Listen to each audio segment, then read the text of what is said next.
We just want you to sit in your chair and go, hip hip hooray, for the Western press and the Western narrative, regurgitating the same old, every single day, without exception.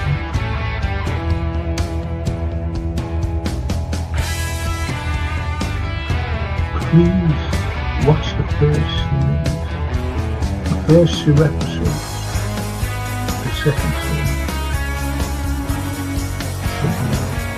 Look at that. Absolutely fascinating.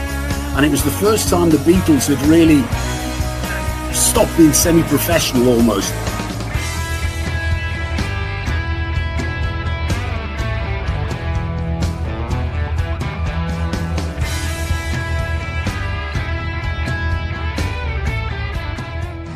I'm just a poor boy from Liverpool. I'm just a poor boy from Liverpool.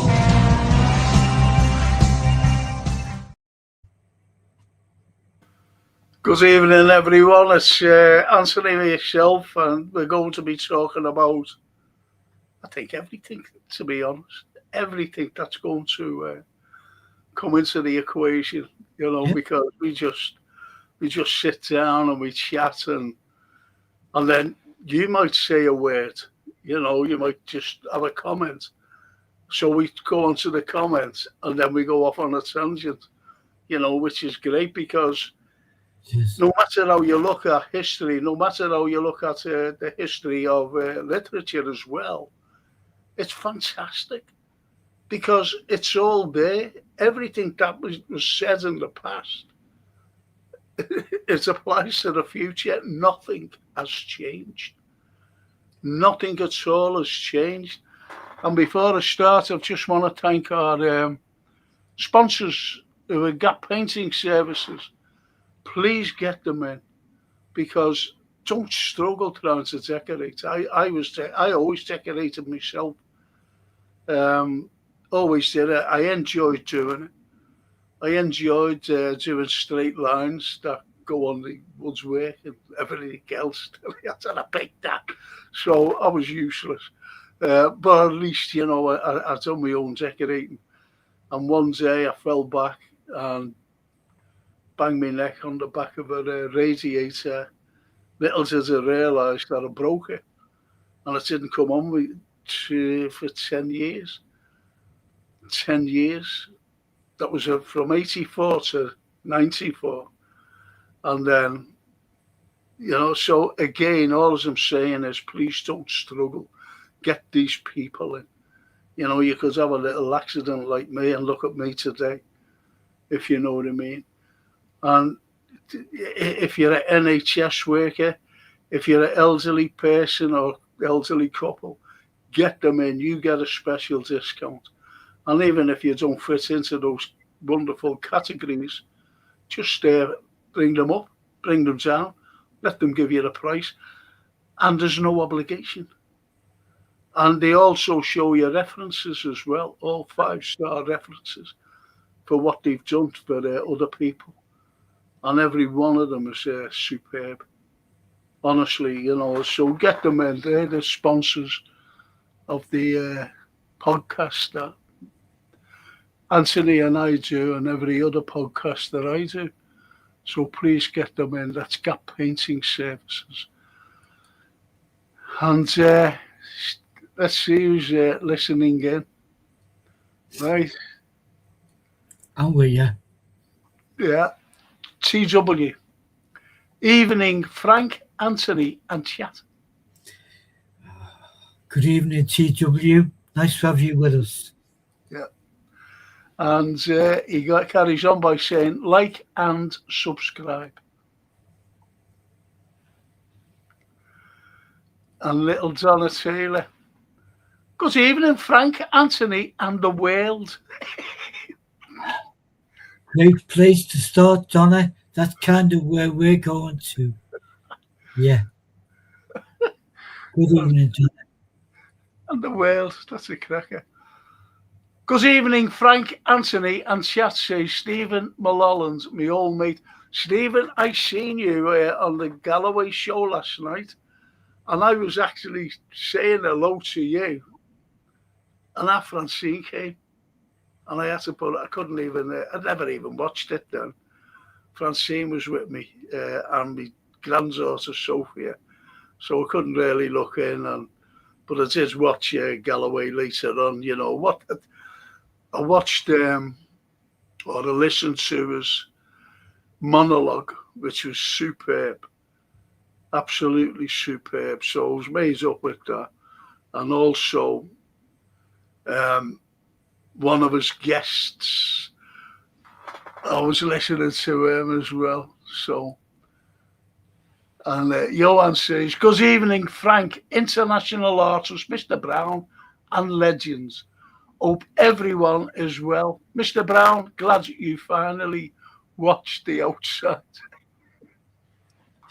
Yes, yes. It's kind of a I'll have to rewatch sections of it.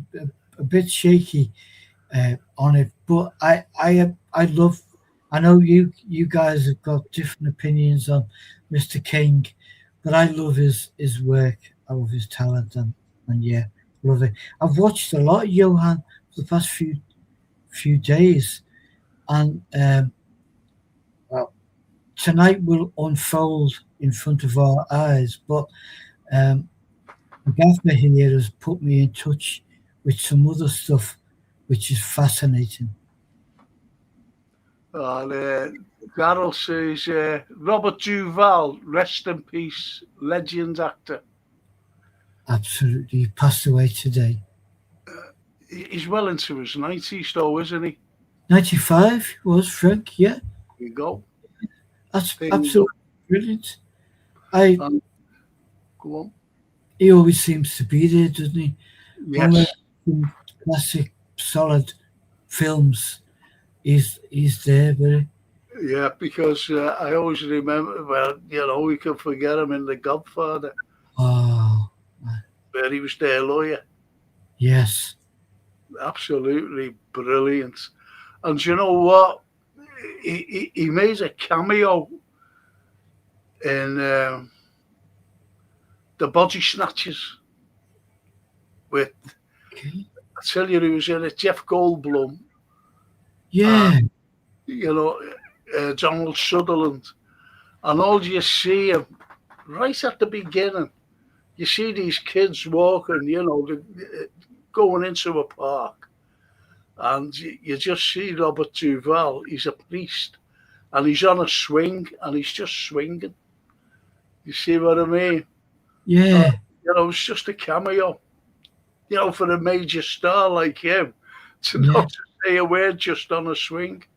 yeah. Fantastic. You know what? It's very rare that you get a solid sense of when an actor portrays a role that it's totally believable. I feel that everything he did was I thought Yes. with a real sense of power in his acting. Oh, yeah. Well, you know, there's loads of them like that, though, isn't there? You know, powerful actors. That's what you want, isn't it? You know, to make it believable, if you know what I mean. And Darryl says, evening, Franco and Antolini from rainy Bournemouth. Oh, And he's with his little lads, you know. And oh, he said, brilliant. we're going away to Bournemouth for a few days. I'm taking little Loston down. And there he is down. And it's Oh, raining. so I first went to Bournemouth in about 1981, 82, and I absolutely loved it. I thought it was fantastic. Yeah, Um, it's a nice part of the world. And as little Donna said, hello, Frank and Anthony and the world. And there's the world here. Our lovely Toscana. Buonasera, Franco, Anthony and Chatters. What delights do you both have on the menu tonight? well, I think we're going to touch on definitely factual history, spirituality, which comes through creativity, and whatever else is on our path, we'll pick it up and show you. Absolutely. And as the world, we just had the Italian world. Now we've got the American world. And it's our friend Zenis Papara. And he says, "Greetings, gents. Started a new job today. Been mucking about setting up the new gear." Yeah, isn't that great? Good luck with that, Zenis. Brilliant, Dennis. All the best with that. Is it related to music? I don't know what business he's in, I don't think it'll be music, to be honest. Mind you, it could be. I just don't know. I just don't know. And Jason say, "Evening all, Holmes and Watson are in the house." I mean, it's the Baker Street irregular just outside that window. That window. Well, There he is, Claudia. There he is, look, popping his little head in. hey, Jason, could you tune that violin for us? What are you trying to say to me? Oh. And Toscana says, "Wonderful, wonderful." I'm just Flicking through. Toscana says, "Wonderful." That's what you've just said as well. What you mentioned before, Anthony. I also watched Betrayal last night, and it had some scenes of Liverpool and St John's Gardens. Yeah. Yeah, Liverpool's. I think it's the capital of, the country to film here. Even the Americans film here. It is. It is. There's like an overlap. I mean, we'll have to get David the Pap on with us for 5 minutes. It's like an overlap of 3 or 4 films a week Yeah. going on. Some of the massive big Hollywood things and some TV dramas. Well, I was going through. I just finished in the town hall with these lovely people I was bringing out. And I decided to cut through this lovely building. I don't even know what the building's called, I'm being honest. It's the one with the 2 big tigers on the doors, the Lascar tigers. So I Oh, decided to go through there, Anthony. And as I was walking through, who was coming down was Meryl Streep. And you know the way you think you know people? I went, "All right, Meryl." She went, "Hi." And I went, "What are you doing here?" She said, "What are you doing here?" She said, "Oh, I'm making a film with Hugh Grant." I forget what the title is like, but yeah, that was when she did a film here. that's You fantastic. just let on to people's own. Yeah. Darryl says, "I've eaten some Chinese food before. A bit this. I had it tonight. It's another level." Well, let's see, as long as you're enjoying yourself, mate. Evening, Frank, Anthony, and chats. Hope everyone is well, and that is Owen Lee. Good evening, Owen. We're good. Hope you are too. And Steve Stephen Allen say, "Elementary, Jason." Actually, my dear Jason. And Darryl says, "Watch Man of Fire this afternoon. One Oh, of the classics in there, my opinion." yeah. No, I like that. Yeah. Yeah. Lindsay, "Evening, Frank and Anthony. Hope you are both well." Linda, we hope you are too. We're fine. Thank you. We've been fed and watered and ready to go. And Darryl said, "We've got Wolves in the next round, Frank." Well, they're no danger, are they? But then again, they've got a new manager. Oh, yet they have got a new manager. I don't know anyway. Don't know. But see, Anthony, I never age. I'm like a fine Anthony. I never age. I'm like a fine wine. there's a certain thing, and I'm tempted to. Well, I will say, there's a line, and it was one of our greats. I think it was Einstein. Could be wrong. That said, "There's no problem with aging. Don't get old." And it goes on to say, "Always have the curiosity of children, always wanting to discover something new." And I think that's the gaffer and me are in that boat. There's the fire. I'll sort that fire, Anthony. He says, and Wow. Jason. Beautiful, warm, yeah. And thank you, Darrell, says Steamer Lollands. I forgot about the cup draw. I did myself. And Darrell says, anyway, have a good stream, boys. I'm off to the pier with Little Austin to see that. That's great. I hope Little Austin's enjoying himself, Darrell, mate. Yeah, absolutely, Daryl. Have a great night, you and Austin. Right, so what we've got tonight is God knows. God knows what we've got tonight because we just talk, don't we? We just talk about anything.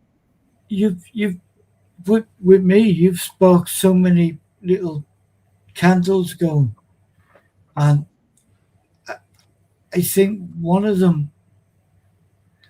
Well, we start with a question: why are the people we admire, all of us, our lovely chat family, why are they great?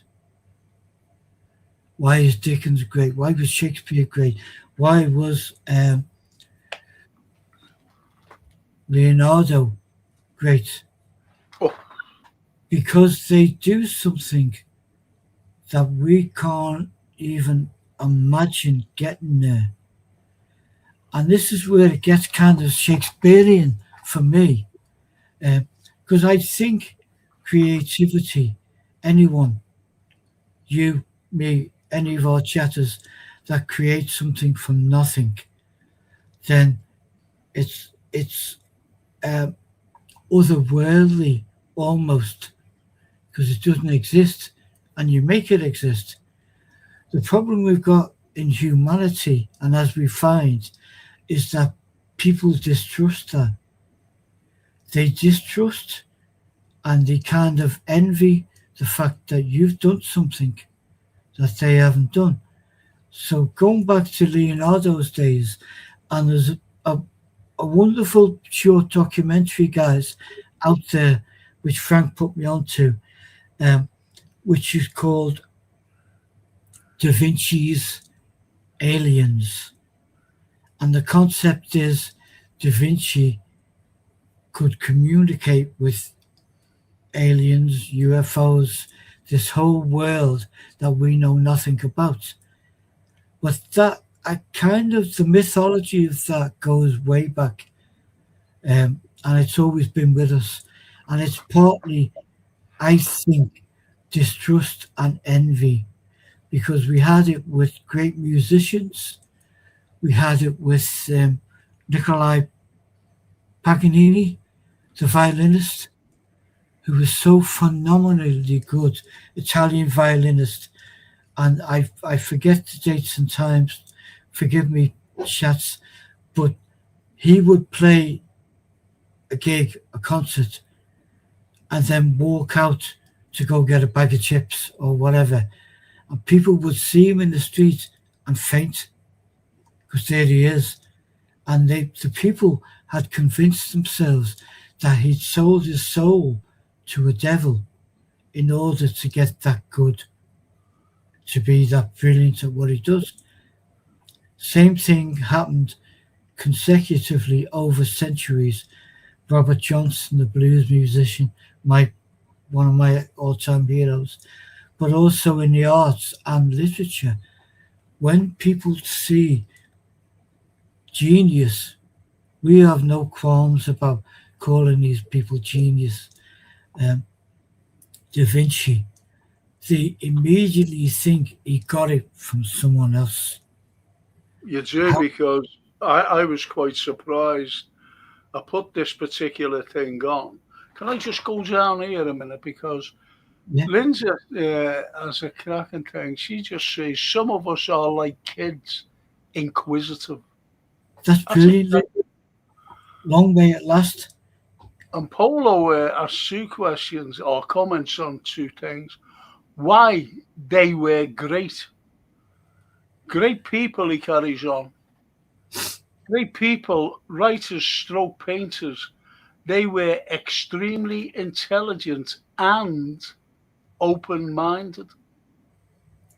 Yeah, That's a powerful statement because, to have an open mind, this is where you delve into things. You know, I yes. remember a sad occasion, a horrendous occasion. I walked into me Auntie Mary's. Walked in, never forget it. Only a young man, very young. I don't forget how old I was. Anyway, I walked in, and a couple of uncles were sitting there, a couple of aunties, and my grandmother. They were sitting in my Auntie Mary's, and I just breezed in. I think I was playing football or something. I came in, and they were all forlorn. They were so sad, and they just. I said, "What's wrong?" And they said, "John F. Kennedy has been assassinated." So when you hear these things and you're shocked and whatever, and then as time goes on, you come to your own conclusions about how this man was shot dead. And the big question is, why was he shot dead? This is a president. And then I delved into, like at a later date, obviously, I delved into everything. And I'll never forget what Lee Harvey Oswald said as he was being led out with the cops. And he said, I'm a I'm the patsy, Yeah, meaning I'm the fall guy here. I've been set up. Yeah, Yes, yes. And Donna Taylor says, Nikola Tesla, a genius who could never be bought. No, he couldn't, Donna. so Great. they dismissed him. That's what society do. They will ignore you, then they will ridicule or mock, make you appear to be the idiot, or in William Blake's case, insane. Take no notice, he's just insane when all the time he's telling the truth. Yeah, all the time. And as Johan says, have you seen little Marco Rubio's? You had to listen to him, neo-colonialist speech in Munich, and the fact that the Europeans gave him a standing ovation after that. It's shocking what's going on. It really is shocking. I, I might talk about Johan Navalny a bit later on. I think he's got to be mentioned, this fella Navalny. Ripped RIP, it says TW Robert Duval. And Johan says JFK wanted APAC to register as a foreign agent under FARA. Just saying. Of course he did. Not only that. Um, see, it's the way, we're going off a tangent here. It's the way Russia has always been viewed for centuries. They've always hated Russia, the West, for some reason. And Again, once you started talking to Nikita Khrushchev and about the missile crisis in Cuba, and everything was settled, amicably, the Americans didn't like that. The Americans didn't like that. They've always hated communism, any sort of thing away from anything to do with communism. And you've got to understand, when he was killed, they said that it was Fidel Castro who killed him. They were the first things coming out. So they were getting the attention away, or distracting the attention away from the CIA, who were the main culprits. Now, I'm a young man, I'm a young lad. And once they said that, I said, that's wrong. Whatever they're saying, it's getting away from them who are saying it. And I believe that they have done this, or they've got some part of it. And I've been proved right. Yeah. And Polo says, in Italy, the 15th century, the university scholars, writers, academics was staggering. Yes, because Bologna, the very first university set up in the entire world, was in Bologna. Bologna. It's funny enough, our Francine was down yesterday, and we were talking, and she said, hey, Dad. I said, what? She said, you know Bolognese? I said, yeah. She said, it must have been invented in there. I said, no. I said, and they go mad if you go into a restaurant and say, we got a plate of Bolognese, please. They ate it. They ate it. I've got to talk about this because this lad has just said it. The Ecuadorian dart frog poison. I mentioned that to you today, didn't I, Anthony? Yes. This particular thing is so laughable. If you're if you hate Russia, you're the most. I can't explain it properly, but if you hate Russia, hate it, and all the Russian people, everything, if you've got a brain cell, you'd laugh at that. You would laugh at that stupid thing, what the West came out with. This country, Germany, I think, not the Netherlands, Belgium, and Sweden, they came out and they done their incels did a thing. First and foremost, how did they come to that conclusion that he was, by this poison of a frog, Ecuador? Right, it's pathetic. It's so pathetic.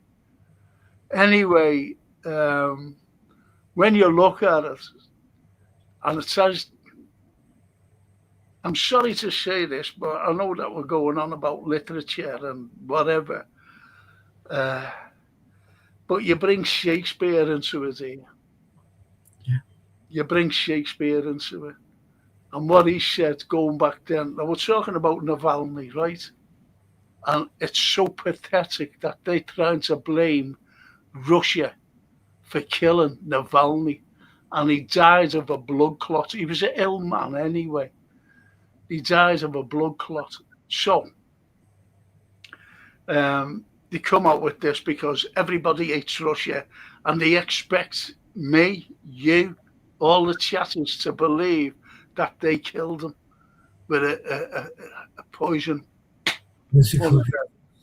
Please, please. If anyone believes that, then, you haven't got a brain cell. Honestly, I'm not being horrible towards anyone, but they mustn't have a brain cell to believe trash like that. Honestly, now it goes back to Shakespeare.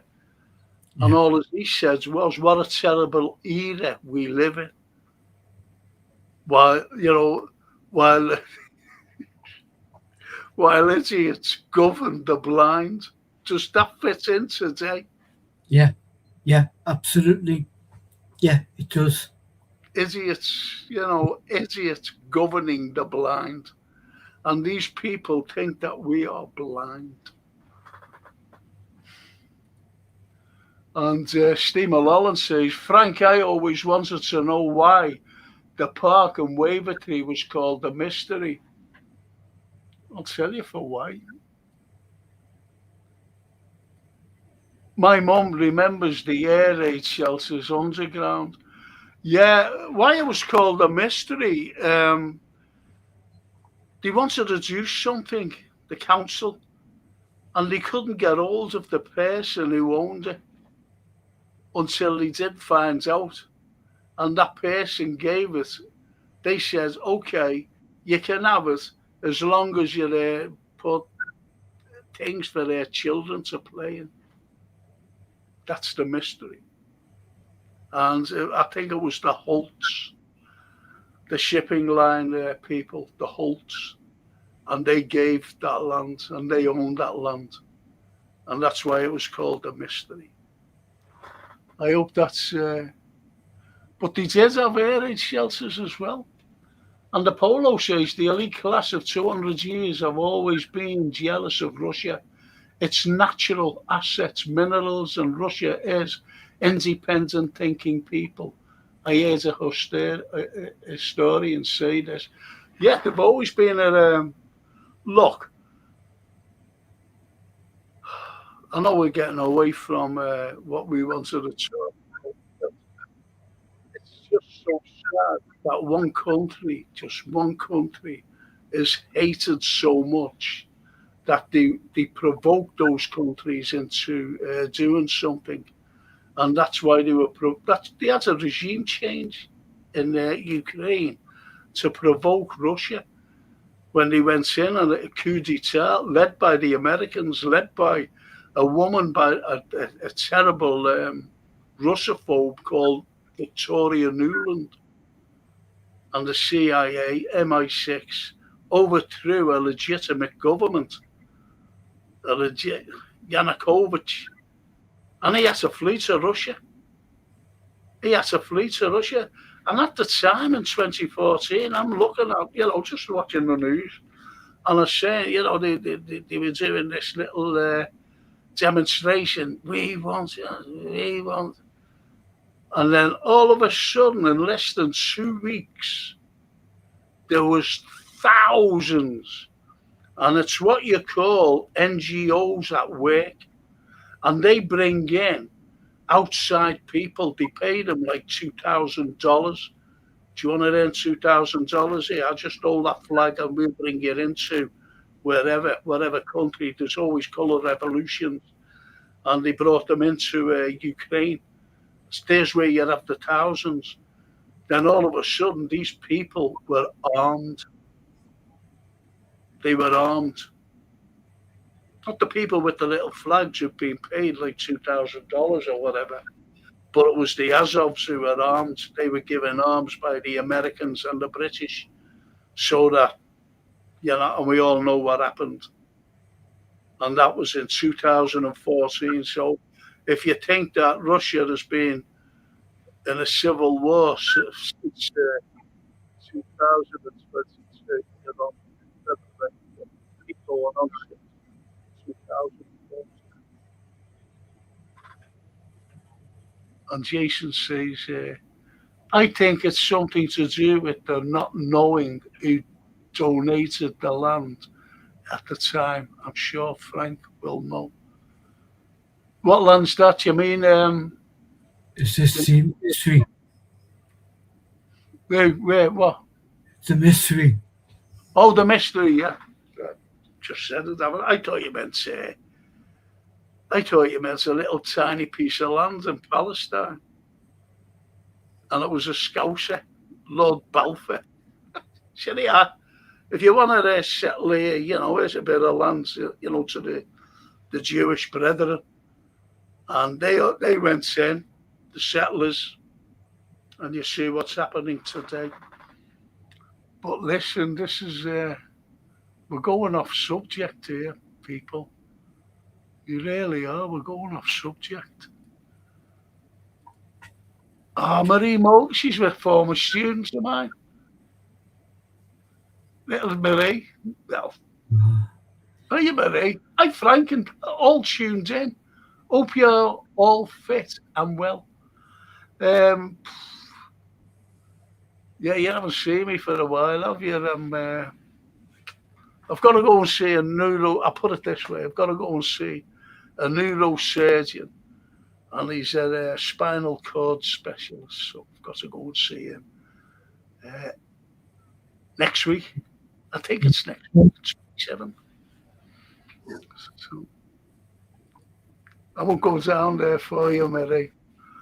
And Hillary Clinton was on the panel on stage with now Navalny's Yulia Immuna talking about how Russia is an imperialistic regime.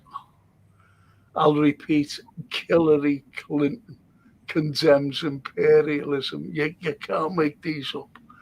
You cannot make it up. The Clintons. It's all a distraction from the you-know-what. And all these anti-Russian US diplomats all seem to be Zionists, Victoria Nuland, Anthony Kushner, Vitkov. Yes, every one of them. Every single one of them. And evening, Mr. C and Mr. B and chat. Hope you're all well, says Barry Aldrich. Good evening, Barry. I think we're all well. We're all feisty. We're all fine. So, as I said about Shakespeare and what's going on today, but you go right through. You go right through. And you know what? My favourite novel is Jane Eyre, as you know. Right? It's Jane Eyre. I love Jane Eyre. People's, I'm a specialist on Charles Dickens, and they say, well, I've been asked loads of times, what's your favourite novel? And they expect me to say the likes of any of the novels by Dickens, like Oliver Twist, A Christmas Carol, Great Expectations, or something like that. And when I say, no, it's Jane Eyre, they're amazed. Yeah. They're absolutely amazed. And they go, what? Jane Eyre? Because people think like Jane Eyre is a novel about, girly novel. Can I put it that way? I don't like saying that, but Jane Eyre, a girly novel. And it'll be all love and things like that. No. Just that opening paragraph to introduce the book. Can I go and get that thing? Yeah. I haven't bloody got it, so I have to read it off my phone, which is a bloody nuisance. Because I'll just go and get it. Won't be 1 second. I've got to bring my phone in.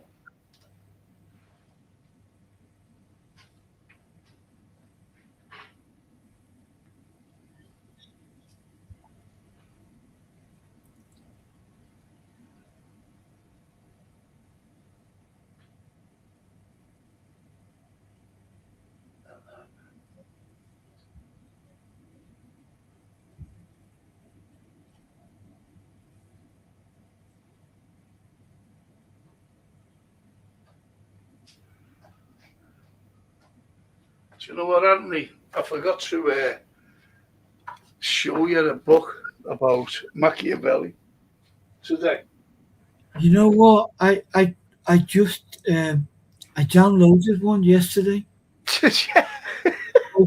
The Prince, which is a book about Machiavelli. But this is about Machiavelli himself. Yeah, this the book I downloaded. I haven't opened it yet because I've been reading about all things Leonardo and onwards. I did read fascinating information about a much incredible man, Giorgio Vasari, who was an artist, architect, writer, and now, as we sit in 2026, he is the historian that put on paper the lives of the greats like Michelangelo, who was a personal friend, Leonardo, who was a personal friend, and everyone else.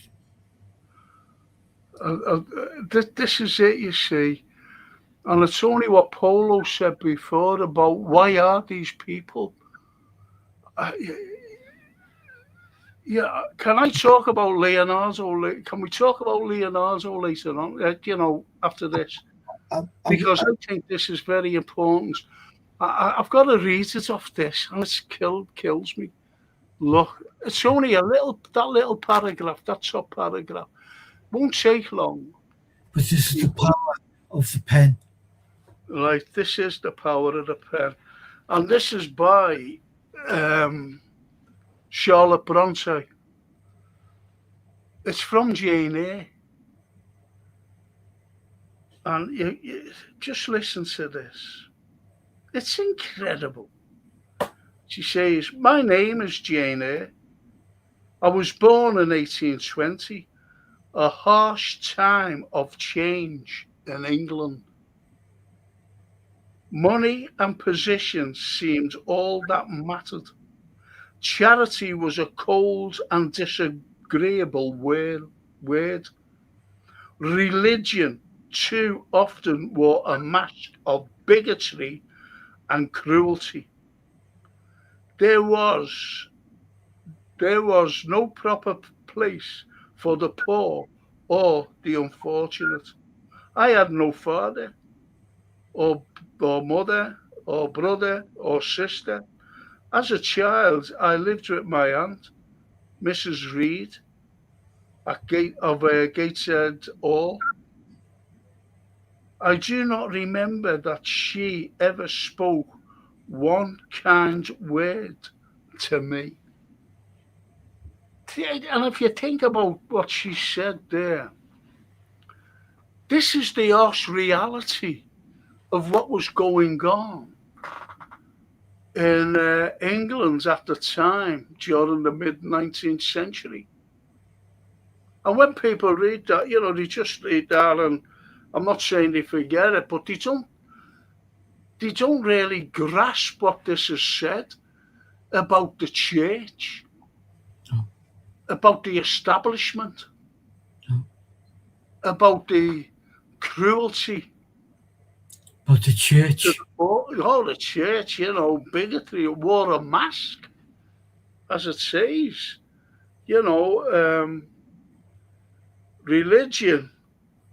Religion too often wore a mask of bigotry and cruelty. And if you look at that, it's incredible. It was incredible. There was a big change. And all this that mattered during the 19th century, well, it's been going on for centuries anyway, not just the 19th century, the 1800s. Money just mattered. yes, And it was, sorry, go on. status and money. Yeah. And what did Leo Tolstoy say? The rich have an abundance of poor.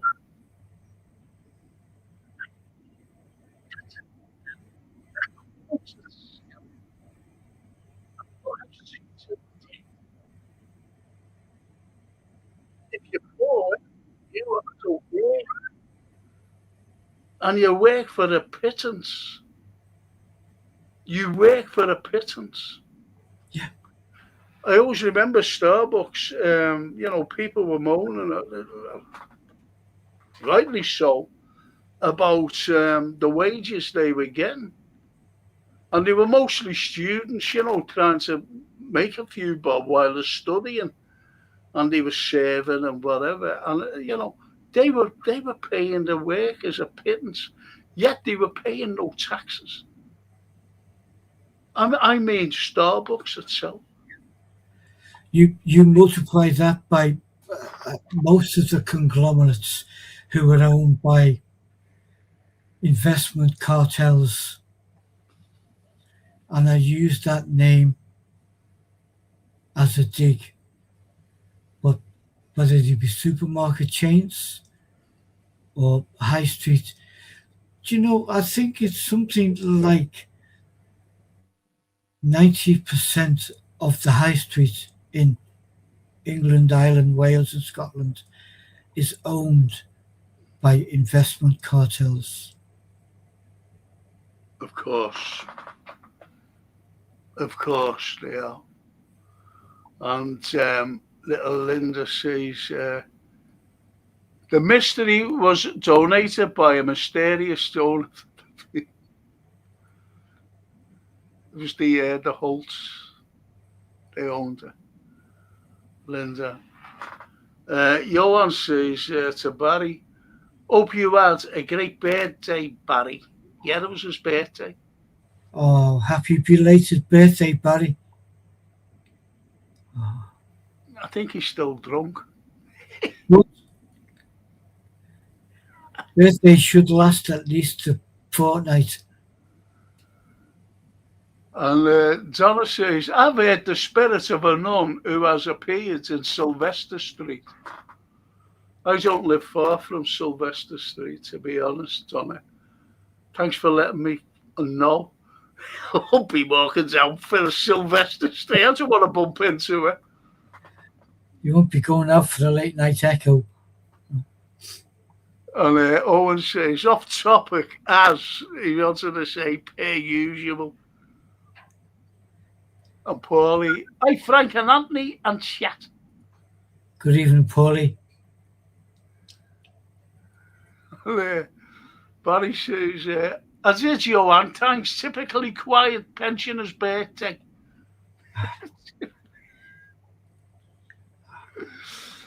Frank, says Mary, good luck for next week. Take care, lots of luck. Really do miss our sessions in Maggie Mays. Oh, yeah. That's the way it goes. Shut down.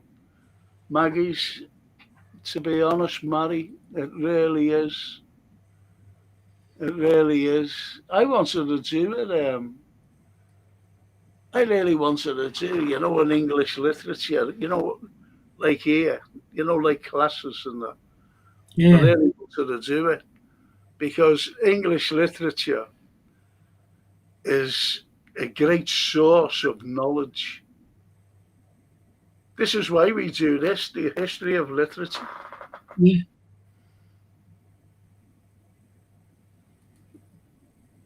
And Paulie says, I spy with my little light a violin. Who's on the fiddle there?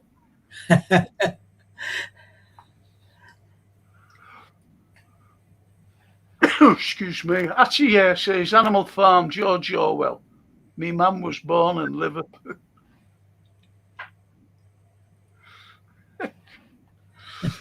Both great. Sorry, go on. Both great.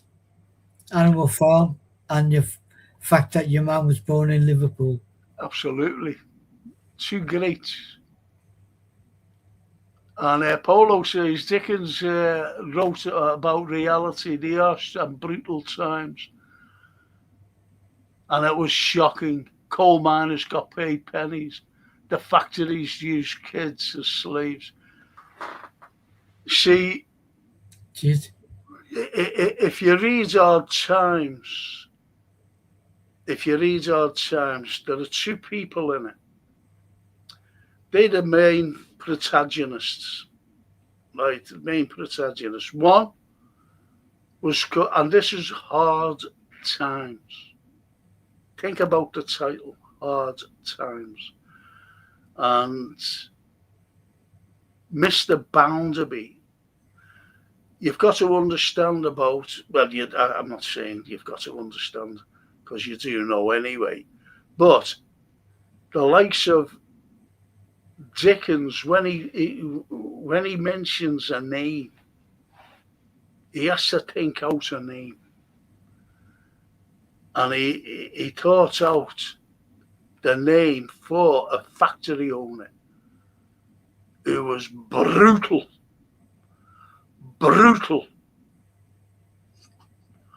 and to his workers. So he named him Bounderby.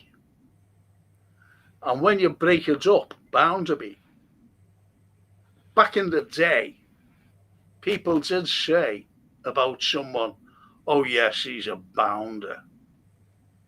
You know, that was a common name for a cat, shall we say. A Yeah. bounder. Oh, a terrible bounder. But so Bounderby was a bounder to his workers. Not only that, but Bounderby, he used to sting like a bee his workers too. Bounderby. Then you had the other protagonist, who was Mr. Gradgrind. Think about that name, Gradgrind. It's very harsh sounding, Gradgrind, with all the consonants in the word, Gradgrind. And he used to say everything was facts. He was the schoolmaster, and everything was facts, facts, facts. There was no wonderment. There was no imagination. Children couldn't have imagination. 2 and 2 is 4. That's it. It's facts. And he has a daughter, Louise. And this is where another thing comes into the equation when you think about it. Dickens always wrote about this. Well, he never always wrote about it, but you know, he always threw clues, hints, the innuendos about. And at the time, in the 19th century, paedophilia was rife. Rife.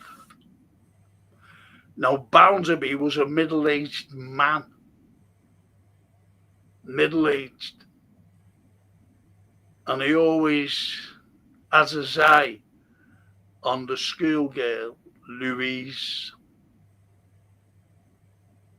And he ended up marrying her. What does that tell you? Yeah. It's just like Fagin. Yes. Just like Fagin. And these are what this is. Like, people don't realise it, honestly. They just don't realise it. And this is what Dickens. I know you think I'm going too deep, but it's there for everyone to see and read. I don't think you're going too deep, and the thing that we love about our plays is that they write from life. And Dickens was a great observer, as was William Blake, as was Shakespeare, as was so many countless others, and as was Charlotte Bronte. But the fact that Dickens experienced a lot, so was in the midst of a lot of this skullduggery in his life, and he was kind of made victim.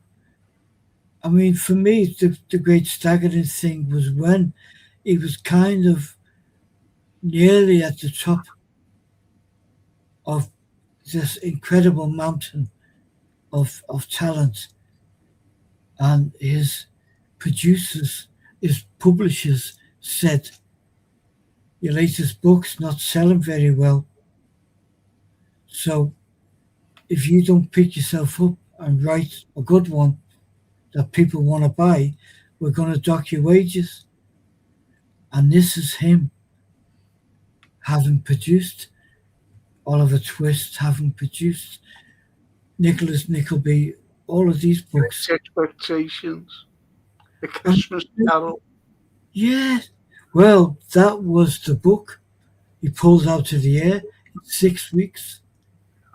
they said to him, earn some money or we're going to dock you so much a month. And A, the audacity that someone would say that to him, and B, he had family stuff going on. His wife had just given birth to the fifth child, and you know, so someone threatens you, Frank, you're not going to get any money at all. Yeah. You do a great show every night for, whatever. We walked the streets for hours a night. His sister-in-law's recorded us saying he would just take off and he just walked the streets for hours, come back to his writing. There. And don't forget, his characters were based on real life characters. Yes, absolutely. And Donna says, I'll just go through these, then we'll go for a break, eh? Yeah, Frank. I reckon it was a blue nun that was seen on the way back from the glass house. Johan says, serfs and lords, they use human resources as a commodity. I see no difference between an HR manager, human, yeah, and the chief whip that kept the slaves in line. There'll always be slaves, Johan. You know that. Good point, Johan. You know that, mate. Yep. God blame it. Just seen another old student of mine. Hang on. Frank, did you watch Lords of the Flies the other night? No, strangely enough, I've got the book here. And I have watched it years ago, the film. And it sounds choir boys, schoolboys, crash land. And all of a sudden, there's no law, there's nothing. And they become savages. It's a fantastic book. I've studied it. I did it in my English literature class with my students. And actually say, who gave the voice of Thomas the Tank Engine? You know who gave it the voice. No. Yeah. One time, Ringo. Yeah. And Paulie says, was it acceptable that you'd alluded to with Fagin and children to turn a blind eye? I was writing about it, perceived. It. See, look, even today, today, Paulie, if you read Oliver Twist, you won't come to that conclusion of what this fella was. You just don't. You don't allude to it until it's pointed out. It's like a film. I was talking to Jason yesterday and we watched a certain film and I said to him certain things. I said, did you get that? And he went, no. He was being honest. He just said, no, I didn't. I'll let you know about it after the break. I'll just, here's Alan Hodgson. He was one of my former students, Alan. That's two, Mary Morgan and Alan Hodgson. Don't forget the children exploited cleaning chimneys for the rich, actually, climbing up the stacks internally for a pittance, yeah. It's like what William Blake said. Yes. A little black thing among the snow, crying, weep, weeping notes of woe. Where are your father and mother say? They have gone up to the church to pray. And that little black thing in the snow, a little black thing, was a chimney sweep. A child.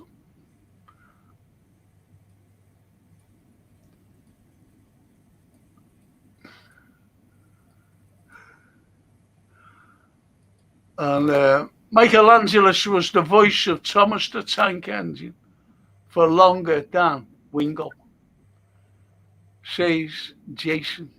and Jason knows everything. Yeah. Right, listen, shall we have a break? I'm time for a cup of tea. Go on, you get your cup of tea. Yeah.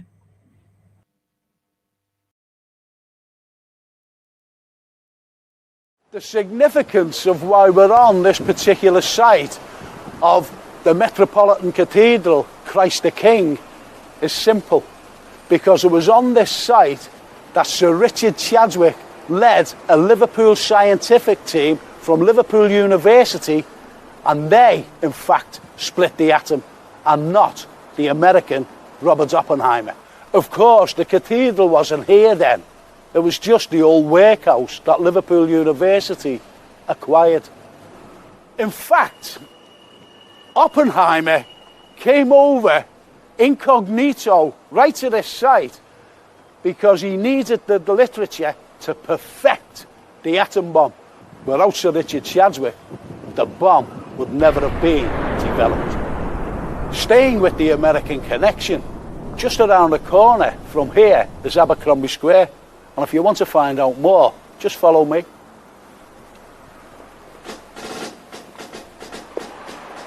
Behind this unassuming Georgian terracing lies the American connection. Here in Abercrombie Square, during the American Civil War, an agent arrived from the Southern Confederacy, and it was in this building that Charles K. Carlyle, on behalf of the Confederates, acquired and thus became the first and only Confederate consul.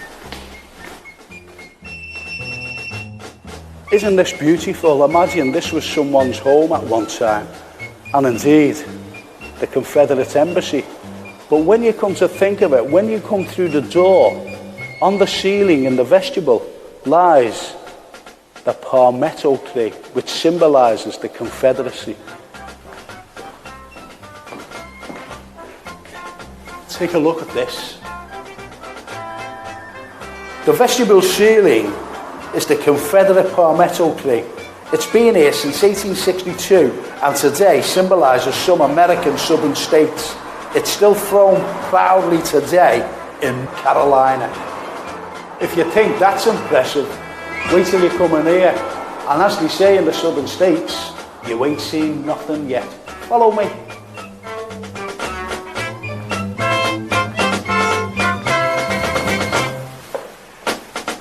This looks like any ordinary other office. And as I keep saying to people, look up, have a look at this.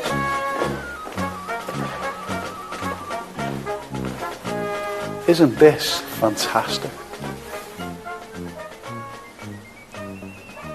This ceiling is quite remarkable because it depicts Southern intellectuality in the form of ancient Greeks and Romans. Notice how the tablecloth symbolises the Southern parasol that ladies so proudly paraded. Incidentally, one of Liverpool's greatest sons also lived here, Noel Godfrey Chavas, MC, VC, Bar, the only man to win 2 VCs in the same war, the First World War. An historical building like this deserves a special garden, but mind you, you have to cross the road to get there.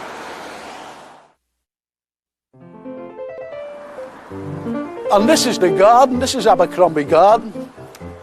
And right behind me, what do you think that is? Is it a bandstand? Is it a pergola? Is it a pavilion? Well, when we have a little look around, we'll give you time to decide what you think it is.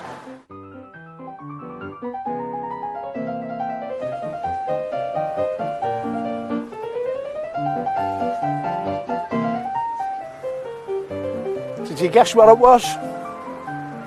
It wasn't a pergola, it wasn't a bandstand, and it wasn't a pavilion. What it was the poshest tool shed in the world. Calendar.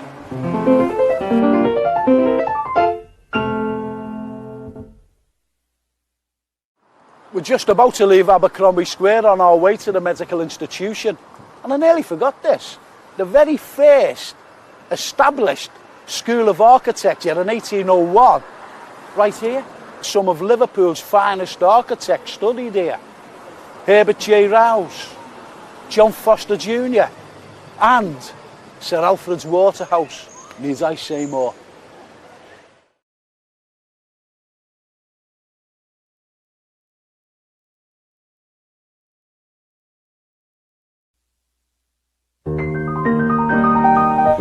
Many people walk through these portals, and what they don't notice is the figure of Neptune and the hands gently resting on two little African boys, and the boys hold money.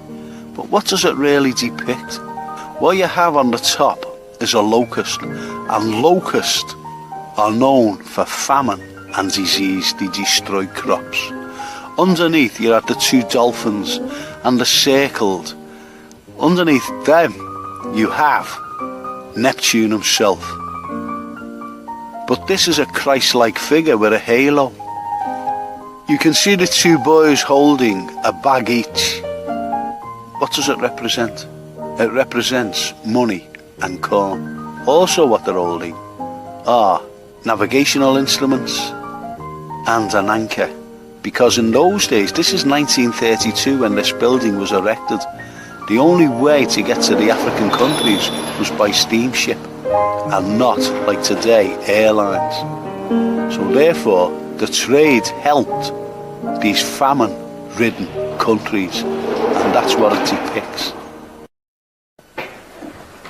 Obviously, we cannot see all the rooms that Herbert J. Rouse designed, but this is the boardroom, and the boardroom is exceptional.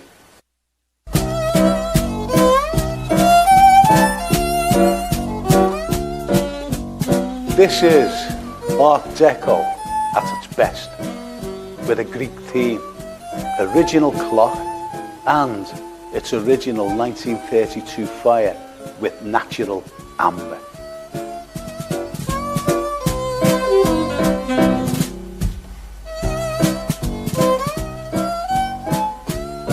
Imagine all the transactions being conducted from here, the boardroom, from all around the world. But today it's quite different because it's used as a function room. You may find yourself here at a talk, but don't forget to take a look out the window because you may find a very special neighbour.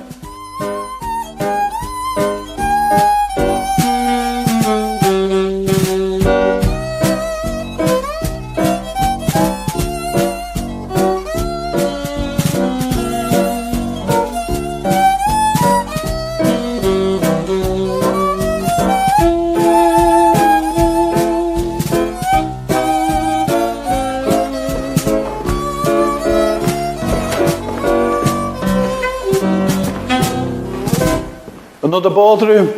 No, this was the dining room because they came from the boardroom and they actually dined in here. There was a lot of money in this city, a lot of it. Yeah, I think I found the right door because they're dotted all over the place. No matter where you go, you could find yourself lost, but I think I found the right way up to the roof.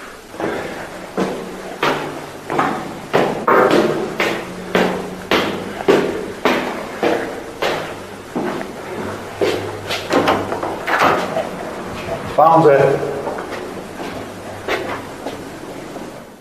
Now we're on the roof. We're keeping with Rouse's Greek theme, and this is a Greek colonnade, magnificent as it is.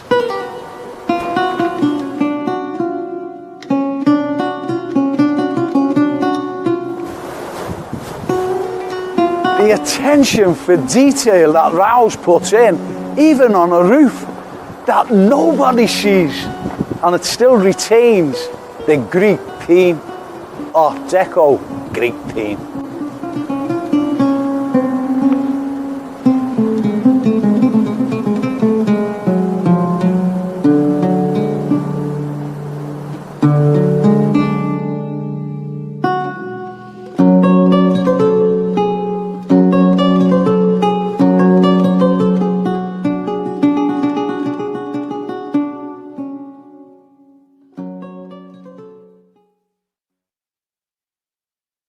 when we were in the boardroom, we met the next door neighbour. His next door but one.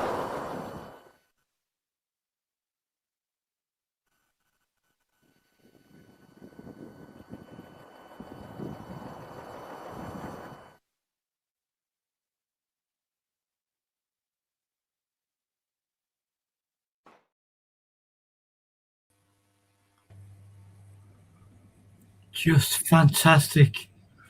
His vision and that film. I tell you what, though, I just went all crazy when you got on the roof and there's a camera angle.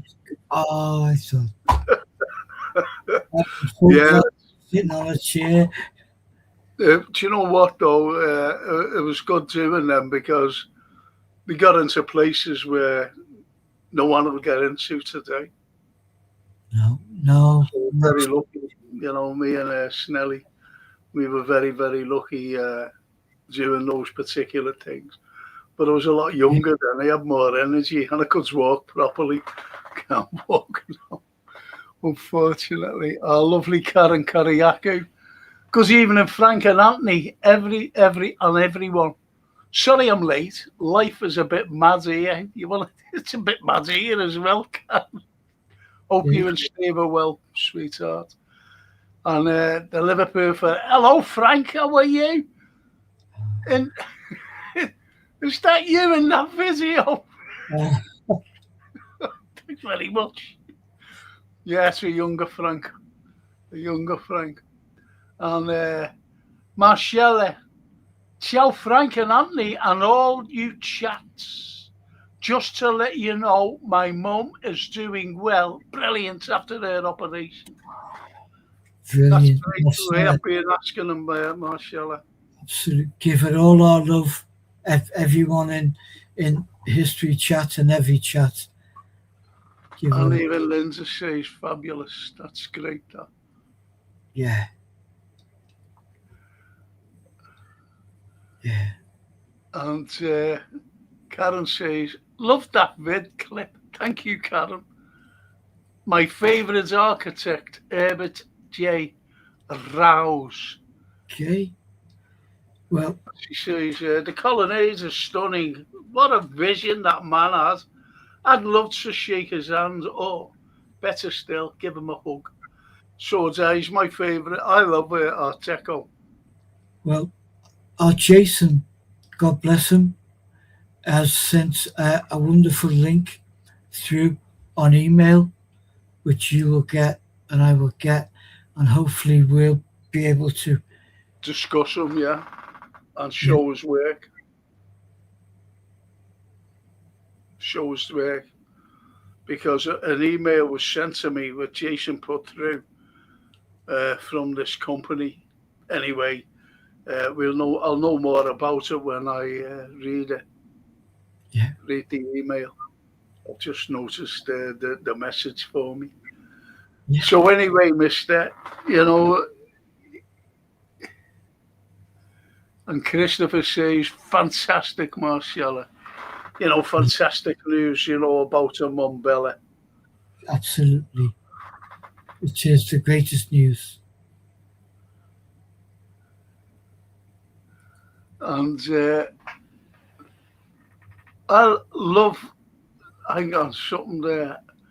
I see what your Liverpool. I think it was predictive text there coming out. And Barry says, I absolutely love those films, Frank. Fantastic. People might like to to remember Oppenheimer as a man who split the atom only for you to correct that fantasy. Yeah, they brought him over. They had to bring him over to one of the most important. It was it was a steel of ring, put it that way. A ring of steel around the Manhattan Project, and the Manhattan Project was about the atom bomb, and they had to send for him. He went over, and he split it. Without him, it would never have been split. So you can blame a Liverpool professor, physicist at Liverpool University for splitting the bloody atom. And Karen says, yes, please, about showing his work. He's such a talented man and a great part of our culture and history. And that, yeah, he is. He is. And we will do that, definitely. Might do it next week. Might do it next week. Great news, Marcella, says Donna Taylor. And it is great news, about Bella, Cheers. because she was a little worried, wasn't? I think they all were, all the family of Bella.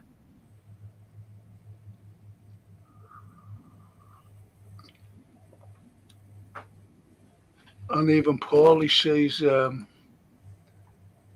Bella, Italia, thanks for letting us know about your mother.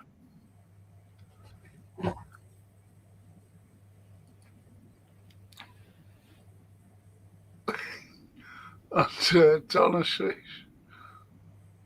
I watch your Liverpool Unequalled and the series over and over again. Isn't that lovely? Yeah. But you get a different Frank, don't you, now, from when I was there. And the Snapey says, I can't even split the bill in the restaurant. That too is a science. It just shows you, doesn't it, the way people are, humour. People, saying, thank God, that Bella, when Marcella sent that thing through, Okay, yeah. Just saying thank God for that, Yeah, because we absolutely. all feel for each other. We love the good. And Barry says, someone would have done it, wouldn't they, Frank? Atom, that is, if it hadn't been him. Yeah, of course, because the way the technology's gone now, you've only got to look at what Russia have done with this thing called the Orishnik. An incredible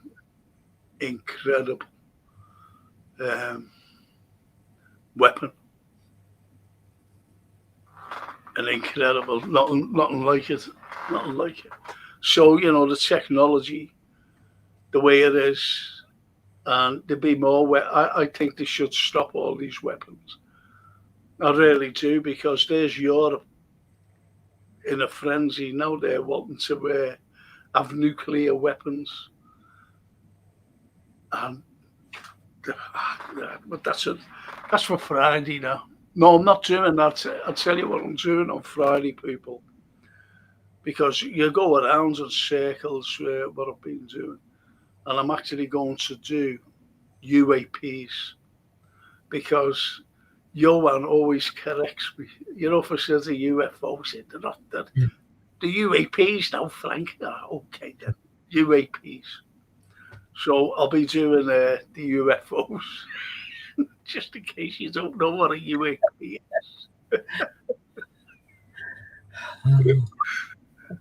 It's great, isn't it?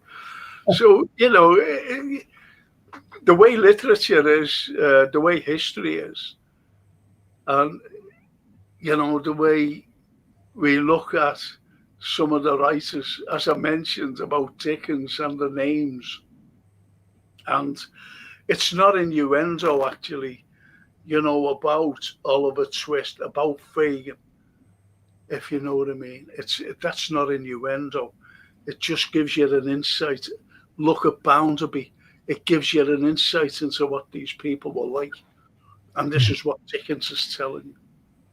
Yeah. Yeah. And as did Charlotte Bronte when she touched on the cruelty of human nature. She talked about an ant. But why, I watch, most probably you watch as well, and everybody on the chat watches. There's this thing, I forget what it's called, and you just see it going around the world, You know, they're looking at mountains, they're looking at valleys, they're looking at, oh, it's beautiful. You know, they're looking at lakes, they're looking at even cities all lit up of a night. And when you're looking at these things that man has created, humankind has created, and we're destroying it. We're destroying it. I was sitting there today, and what I was thinking of, I know you might think, oh, no, you know, that's mad. But just think about this, what I'm going to say. The way America is now today, this is what I was thinking. If they could go to interplanetary, you know, a rocket, and they could get to a planet, the likes of Trump would want regime changes on a different planet, like he's doing now. And I was just thinking that today.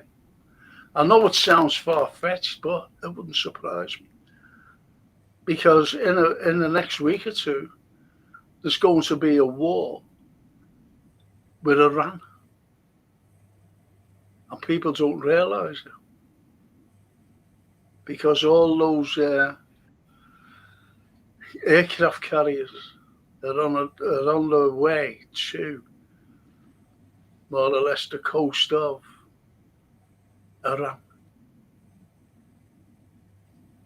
And that's, but as I said, what Shakespeare said, governed, the blind are governed by Idiots. idiots. And the Snapey says, you're doing a footy pod this week? Yeah, tomorrow. Doing one tomorrow, Snapey. And Barry says, evening, Snapey, your war wounds would flare up if you needed to split the bill at the bar. That stings me. That stings me. Marciella, Frank, I will be listening to your History Channel tonight, if you don't mind, instead of my mum. Let her get rest. I showed Anthony and Elaine, Lorraine's Laney today. They came down to visit me, and it was great. And I was still lying in bed, and he went, got a little phone call, and it was Anthony, and he went, are you all right for visitors? And I went, hey. He said, me and Laney. And I went, yeah, I was in bed. I shouldn't have seen him. And then, you know, he got here, and it was absolutely wonderful. And I had this paramedic out to me the other day, and she was looking at me, you know, and she said to me, have I mentioned this before, Anthony? You have to meet privately, but not on our chat. And she said to me, she was Northern Irish, this girl, lovely, young girl, paramedic. And she was looking at me intently, you know, like this, because I was just talking to her. And she said, do you know an Irishman, a podcaster by the name of Padre Cronin? And I said, yeah. I said, he got hold of me and asked me if I'd give an interview to him because he knew me about the Irish, because he used to lecture about the Irish. Someone told him. So we did an interview, and I showed her. I said, yeah, there he is.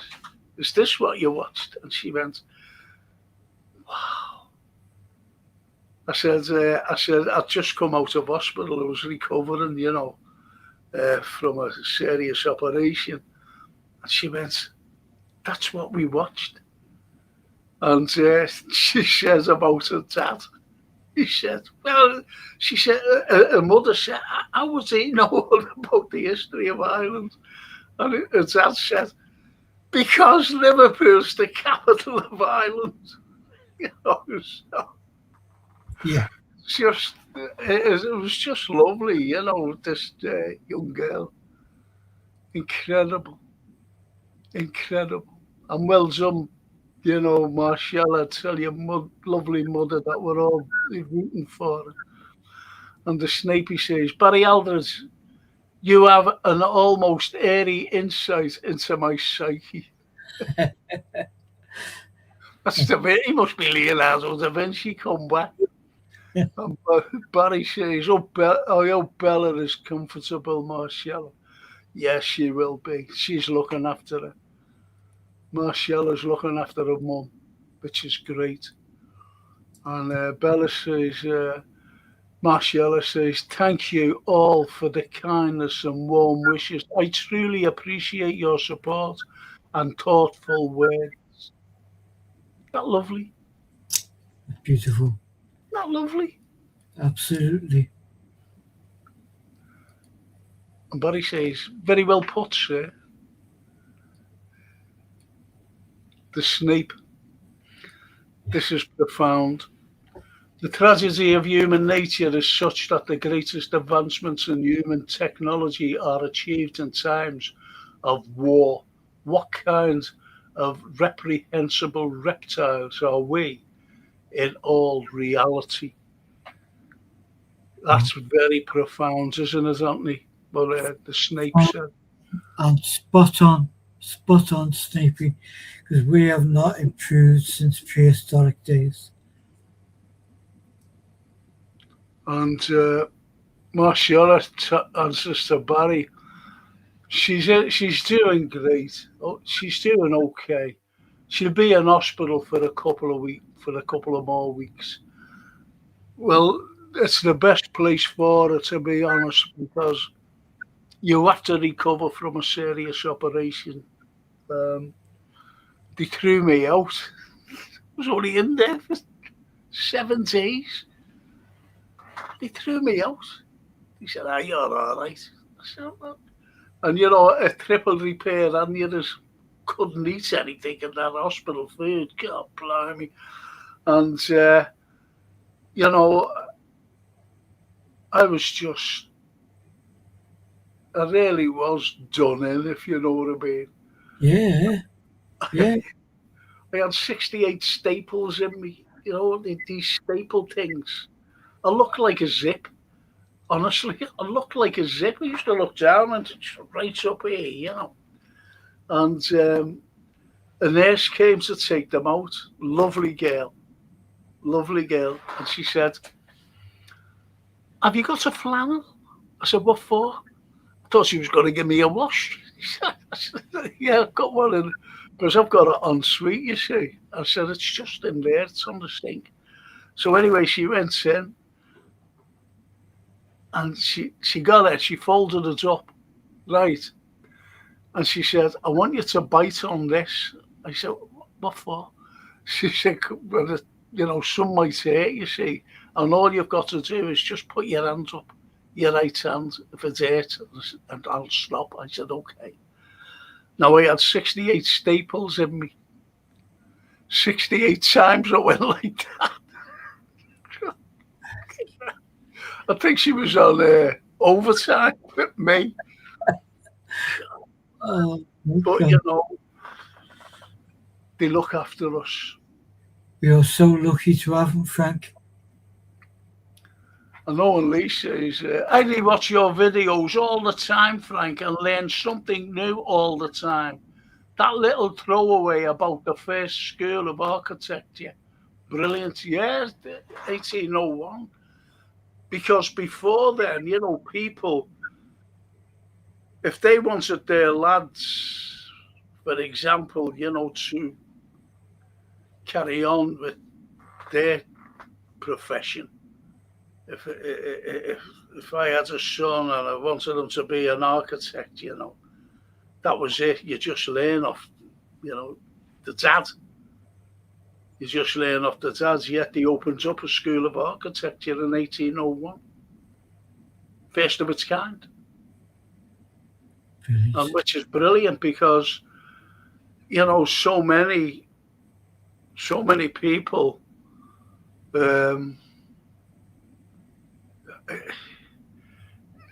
I think I mentioned Sir Alfred's Waterhouse there.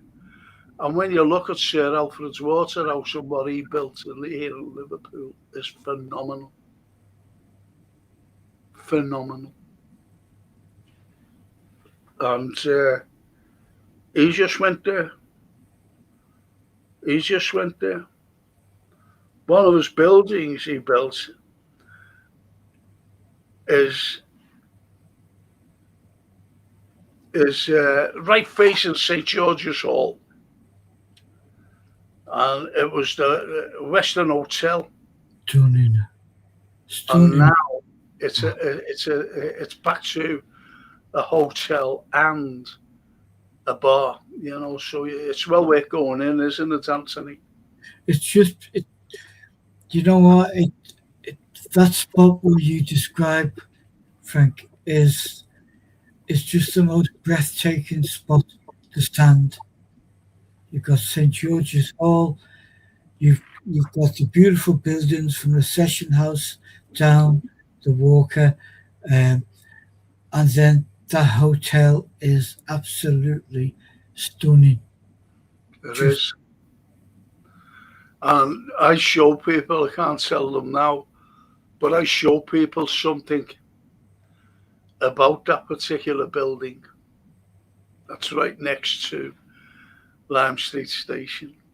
Yes. And when I show them, they're in awe.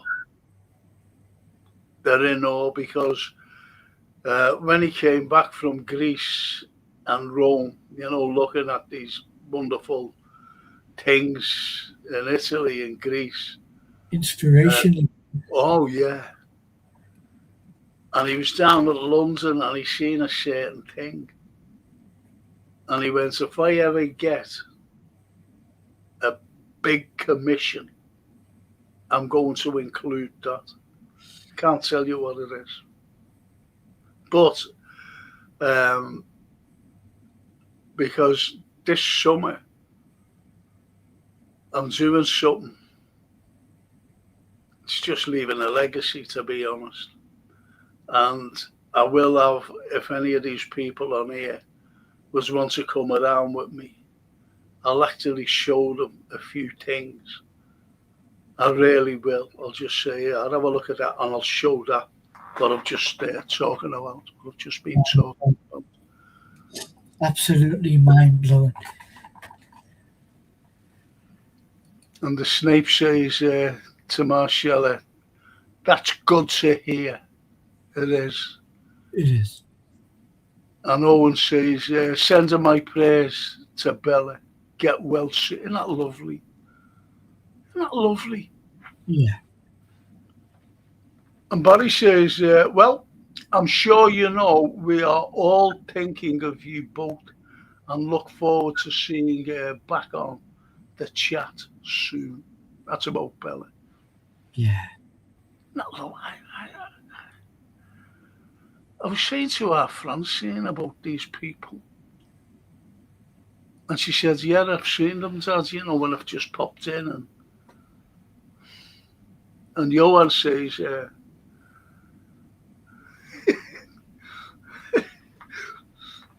Bet Trump would say, who is on Mars? I've never heard of him, to be honest. He has a rookie number, so I asked JD, who is this Mars? JD says, he's a Roman gladiator, I'll tell him. Let's compromise and call it Mar-Lago. That's where he lives. Yeah, that's exactly the mentality. Yeah, yeah. Mar-a-Lago.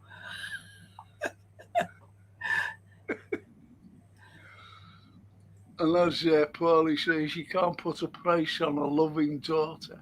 No. No. That's beautiful. Absolutely. And Snapey says, the last nurse who told me to bite on this bore no correlation to stitches. Mind you, when I departed that particular house of ill repute, I soon realised I'd been well stitched up. C'est la vie. That's great. C'est la vie. That's great. That's right. So, when you look at our wonderful, oh, blimey, when you look at our wonderful literature and you see, do you know where the first theatre was? Any idea where it was in Liverpool, Anthony? The first theatre. Yeah. I know there was a theatre which sounds amazing, which was centred in Williamson Square, but is long since gone. And you said Dickens performed there? Yeah, as an amateur actor. Yeah. Sarah Bernard actually performed there. It was the Theatre, well, it wasn't the first, but the Theatre Royale you're talking about. And, the Hungarian composer, Franz Liszt, Yes. he wrote one of his compositions there. Well, half of it. He finished it off because he was performing there, and anyway, he finished off. I don't know what one it was, unfortunately. Franz Liszt. I'll check that out. And we knocked it down, Anthony. I might have it on there. Let's see if I've got it. And here, let's see. The Theatre Royale. You're not going to believe it. You're not going to believe it, Right, let me get it. And there it is, right there. Oh my God. There it is, the Theatre Royale. Was that the first theatre, Frank? No, the very first one was it was off Castle Street. You go down, towards Fenwick Street. You go along Fenwick Street and you come to Drury Lane. Yeah. Believe it or not, we've got a Drury Lane here in Liverpool. It's still there today. That was the first theatre. And it was copied from London and Drury Lane. Wow. And the Shakespeare, the Shakespeare, that was arson attack on the Shakespeare. I used to go there, when I was a little kid, to watch shows, every Christmas. And the architecture in there was absolutely amazing in the Shakespeare. That was just where I lived. I'll tell you where it was. The Shakespeare. Fire, wasn't it, Frank? Yeah. I'll tell you where it was. Yeah. It was around here. Just there. In fact, that could be it there.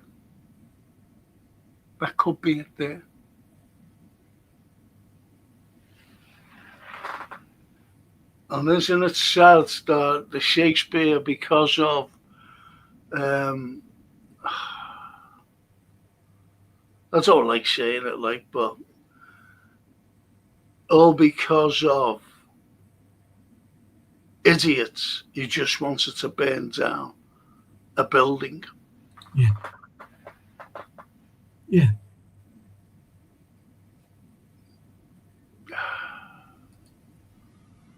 And the Snape says, perhaps not all the pinnacle of architectural appeal in Liverpool, but I love the old shops on Bold Street. They are really deep in dimension and proof positive of self-sufficiency, a small warehouse. Some beautiful buildings along Bow Street. Yeah, well, it was the most exclusive street in Liverpool at one time. Yeah, yeah, And there was townhouses which are still there today. yeah. And one of our greatest of all, Liverpool greatest of all inventors, was born in Bow Street to Italian parents. Paolo Ferranti was born there. And Owen Lee says, I was reading Tom Slemon last night. Love his short stories. Then I had to sleep with the big light on. You're a coward like me then, eh, Lowen? I've slept with the lights on many a time, believe you me. Tom's written some fascinating stories about Bow Street and the area. And of course, St. Luke's Church, which is at the top. But we would not have been allowed to walk along Bow Street, would we? No. Vagrancy. Once upon a time. Vagrancy. Pulled in for vagrancy. It just shows you, doesn't it? Yeah. See if I can get it up here, Baldy. Yeah. Chartered streets. I wander through a chartered street near where the chartered Thames does flow. In every face of man I meet, marks of weakness, marks of woe. William Blake. Great. And the chartered men paid. The chartered Thames, you know, you had to pay to cross the Thames. And those chartered streets, you had to pay. If you couldn't pay, it was like a bloody toll. And I'm talking about London. And if you couldn't have paid, bang, give it on for their vagrancy. But we have vagrancy laws up here as well in Liverpool, especially in Princess Park, when we opened that up. And the likes of me and you, if we was seeing wandering around, we'd be dragged in for their vagrancy. Mad. And Donna says, oh, I don't want to time travel to the future. I think Da Vinci was a time traveller, to be honest. And Johan says, Frank and Mr. Brown were news headlines back when you were young as demented. Or is it this new level of stupid when you hear headlines like our father Bandera disables Russian drones? It's so sickening, Johan. I think it's increased in its stupidity, but it's always been there. But the problem was we didn't know it. There was no way to do research the way we have now. So, you're a historian, you didn't get to find the truth. You'll never find the truth because, okay, let's put it this way. The likes of propaganda has always been prevalent in this country because they had to cover up a lot of things. Yeah. They had to cover up a lot of things at an early stage in this country. So when they cover up propaganda and spin comes out. Go on, what was you going to say, Anthony? Just to say that we invented it. Well, Goebbels, Joseph Goebbels, the greatest propagandist on the planet. Yeah, he said about England He said they're the greatest propagandist machine ever. Joseph Goebbels said that. So, you know, I believe it. I believe him. I believed what he said. I believed it. But when you look at the propaganda that stemmed from here, and it always goes back to the court of Elizabeth, always goes back to her, and that's where the My propaganda originated from. my favorite villain ever, Hair Generation, is the Robert Cecil. Oh, well, there you go. Because the most powerful man in the country at the time was full of propaganda, but so was Walsingham.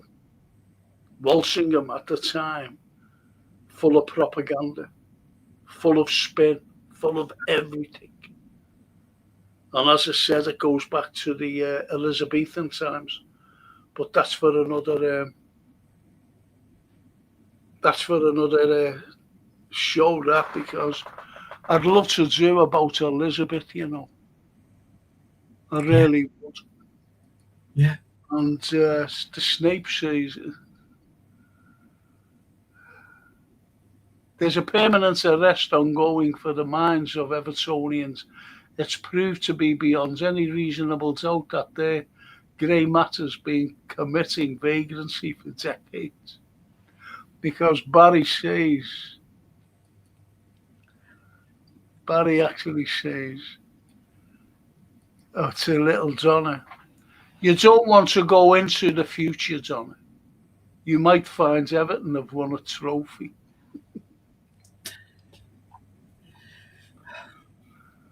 And Owen Lee says, Billy Roberts was another good local storyteller who knew a few strange.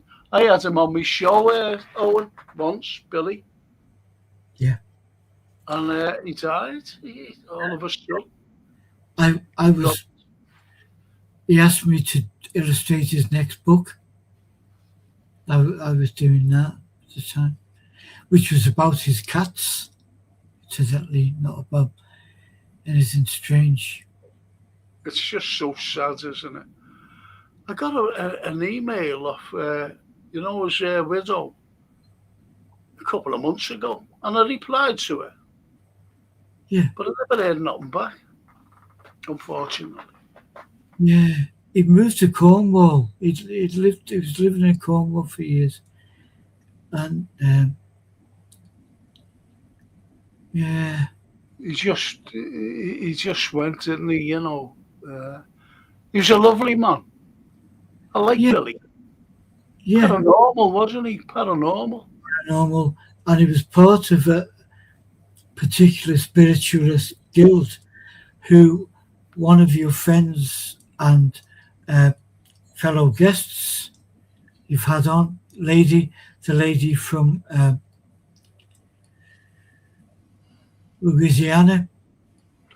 Oh, yeah, Kalila. She knew Billy as well. She was connected to Billy. She was connected to Billy.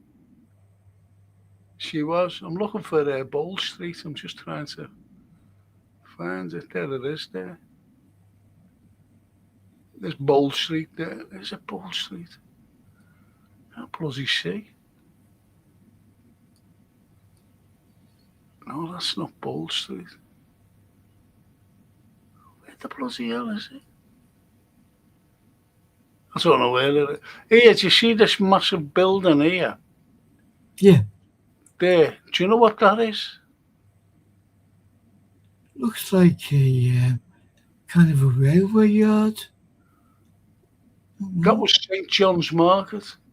Fish and meat and vegetable. Oh, wow. That was there. It's absolutely strange, the mindset of those that change something structurally and also town planners. Yeah. as Laney said today, my brother-in-law lives up in Aberdeen now.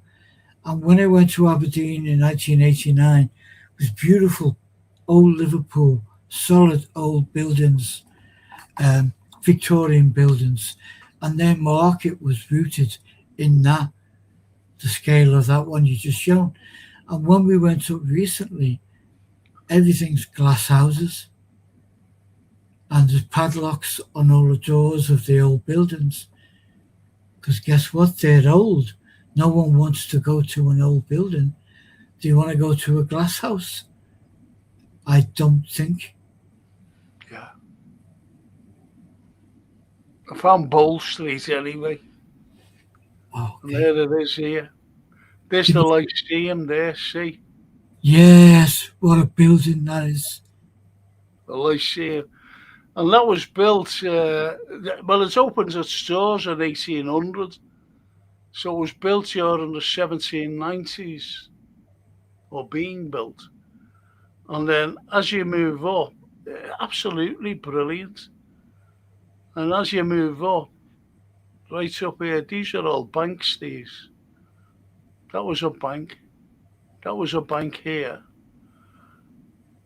A bank there. And a bank at the top. Just shows you how many banks. Because there was all these down here on the opposite side were all wonderful townhouses, very exclusive. And there's there's St. Luke's Church, which was bombed. There, Yes. incredible, absolutely amazing, amazing streets, amazing history. And as I said, one of our greatest of all inventors, Paolo Ferranti, what he actually invented was the grid to light up cities.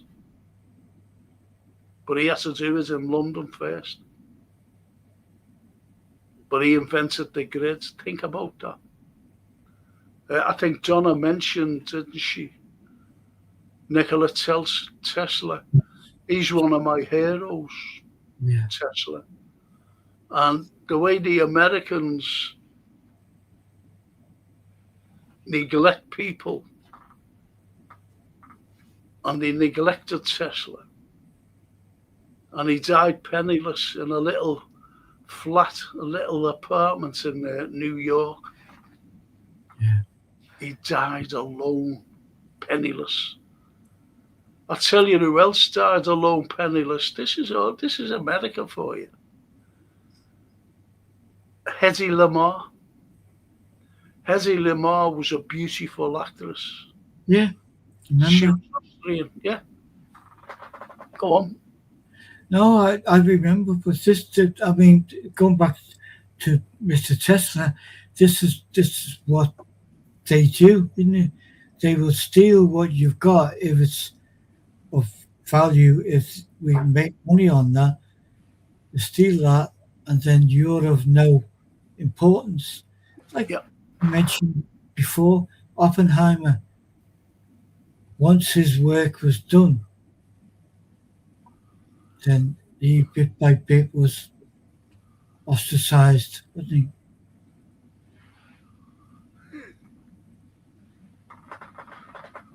Do you know when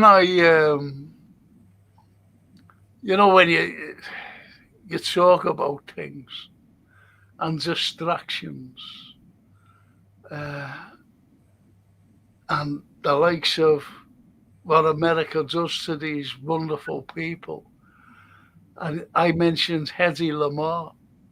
Now, Hedy Lamarr today, we use mobile phones. Without Hedy Lamarr's, what she did, what she invented, there'd be no mobile phone. And I know I'm going to talk about weapons being fired. And she devised how weapons, are fired. And I'm talking about from planes and ships and everything else. An incredible lady. She was Austrian and she died penniless. You see the way they can take it off you and give you nothing back in return. Yes. That's our American brotherhood. But I'm not talking ordinary Americans, by the way. I'm talking, not talking, I'm talking about the American politicians. That's who are they, greedy, and bankers. Lots of bankers. And Johan says, Frank, I've perused through the Epstein files, and I'm glad to repeat there is no mention of Francis Carlyle. There is a mention of one Anthony Brown, but rest easy, it's a senator from Virginia. I wondered where my wallet had gone. God blimey. Senator Anthony Brown. God blimey. And the Snape says, Tesla's one of your heroes, Frank. That's come as a shock.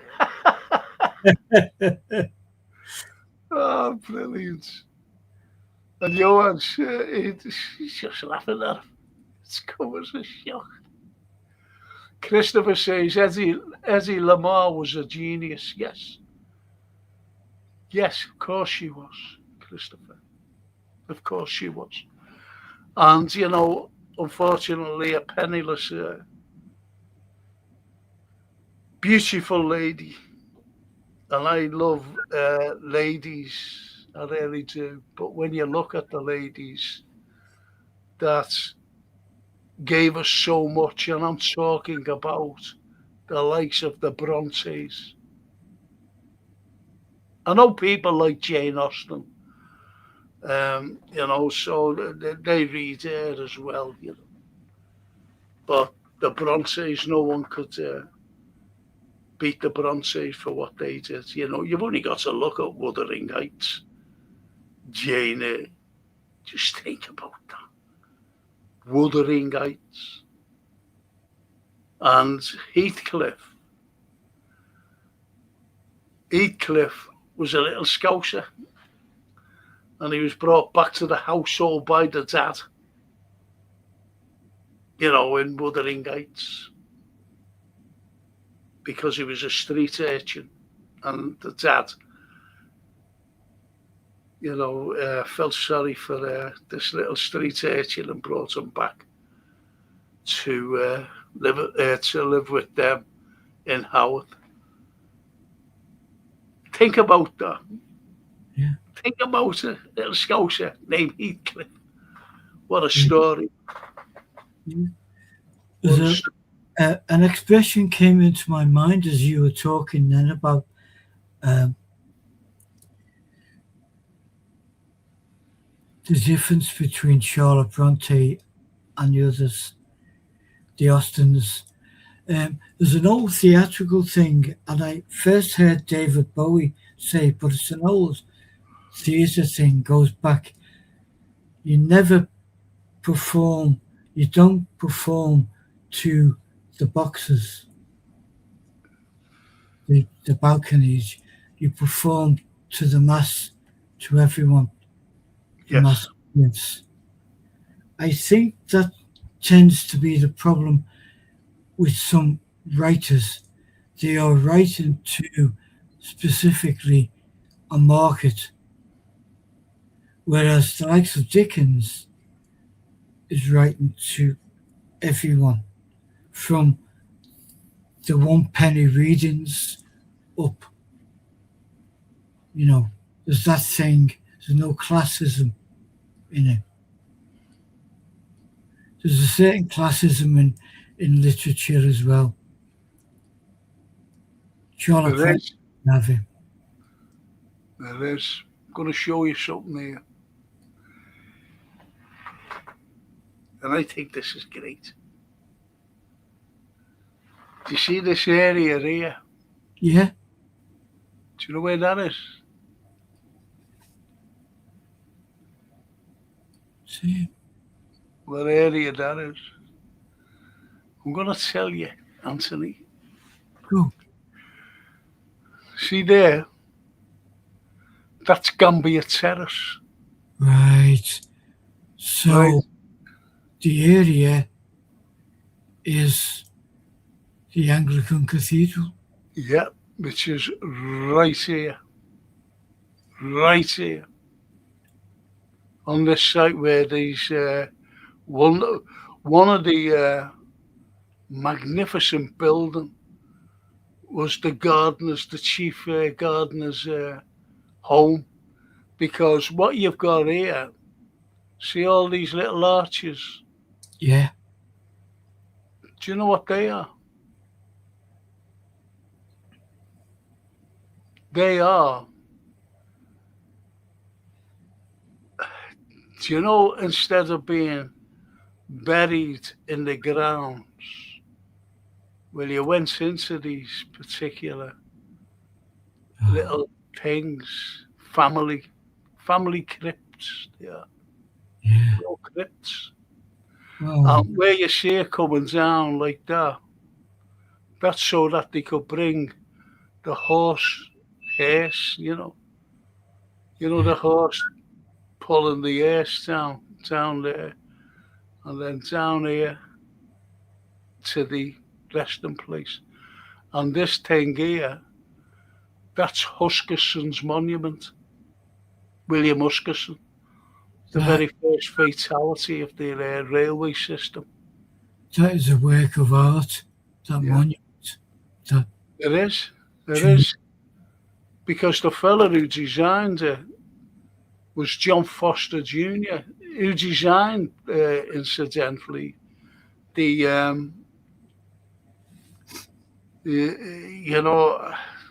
was looking at it before. I forgot what I was looking at. But anyway, Saint Luke's Church.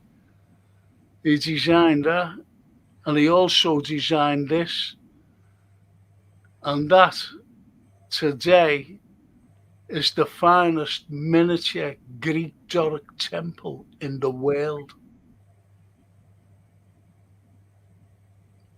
It's a miniature Greek Doric temple. Incredible. Absolutely amazing. did he also design Gambia Terrace, Frank? He designed Gambia Terrace too, yeah. I'd love to show you some of the works of art he designed. Absolutely brilliant. And this particular wonderful building here, that's known as the Blackie today. This building here. Fantastic building. And why it's known as the Blackie, with the pollution and Yeah. the building just went black. And they just call it the Blackie. I've actually given a talk in there. I gave a talk years ago. Oh. The lovely Marcella is gone. Buonanotte, Frank and Anthony and chat. Thank you once again from Bella's family. Appreciate your kind words and prayers. May each and every one of you have a beautiful night. Isn't that lovely? That's wonderful, Marcella. To you and the family, and certainly your beautiful mum. The same from all of us. And as Owen Lee says, prayers for her. And Johan to Bella, take care, Marcella, and speedy recovery. Wishes for our Bella. Yeah. That's brilliant. And she is our Bella. Oh, fuck. Let's hope that, that she's being looked after anyway. Yeah. I really, I just hope, everything is okay. Yeah. It will be. Yeah. And Johan says, brilliant analogy, Anthony. Certain writers refuse to such a subject because they think that it's beneath them.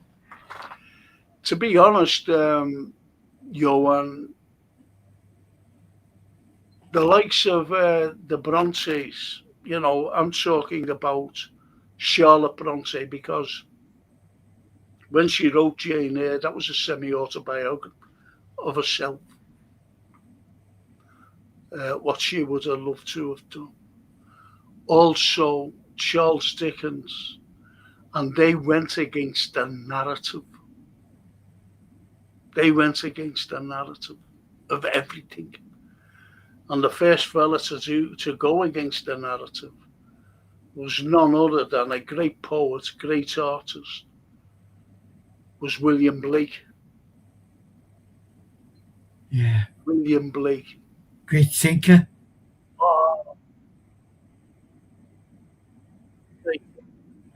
and when I was looking at this documentary about Da Vinci, I just couldn't believe what he did. And he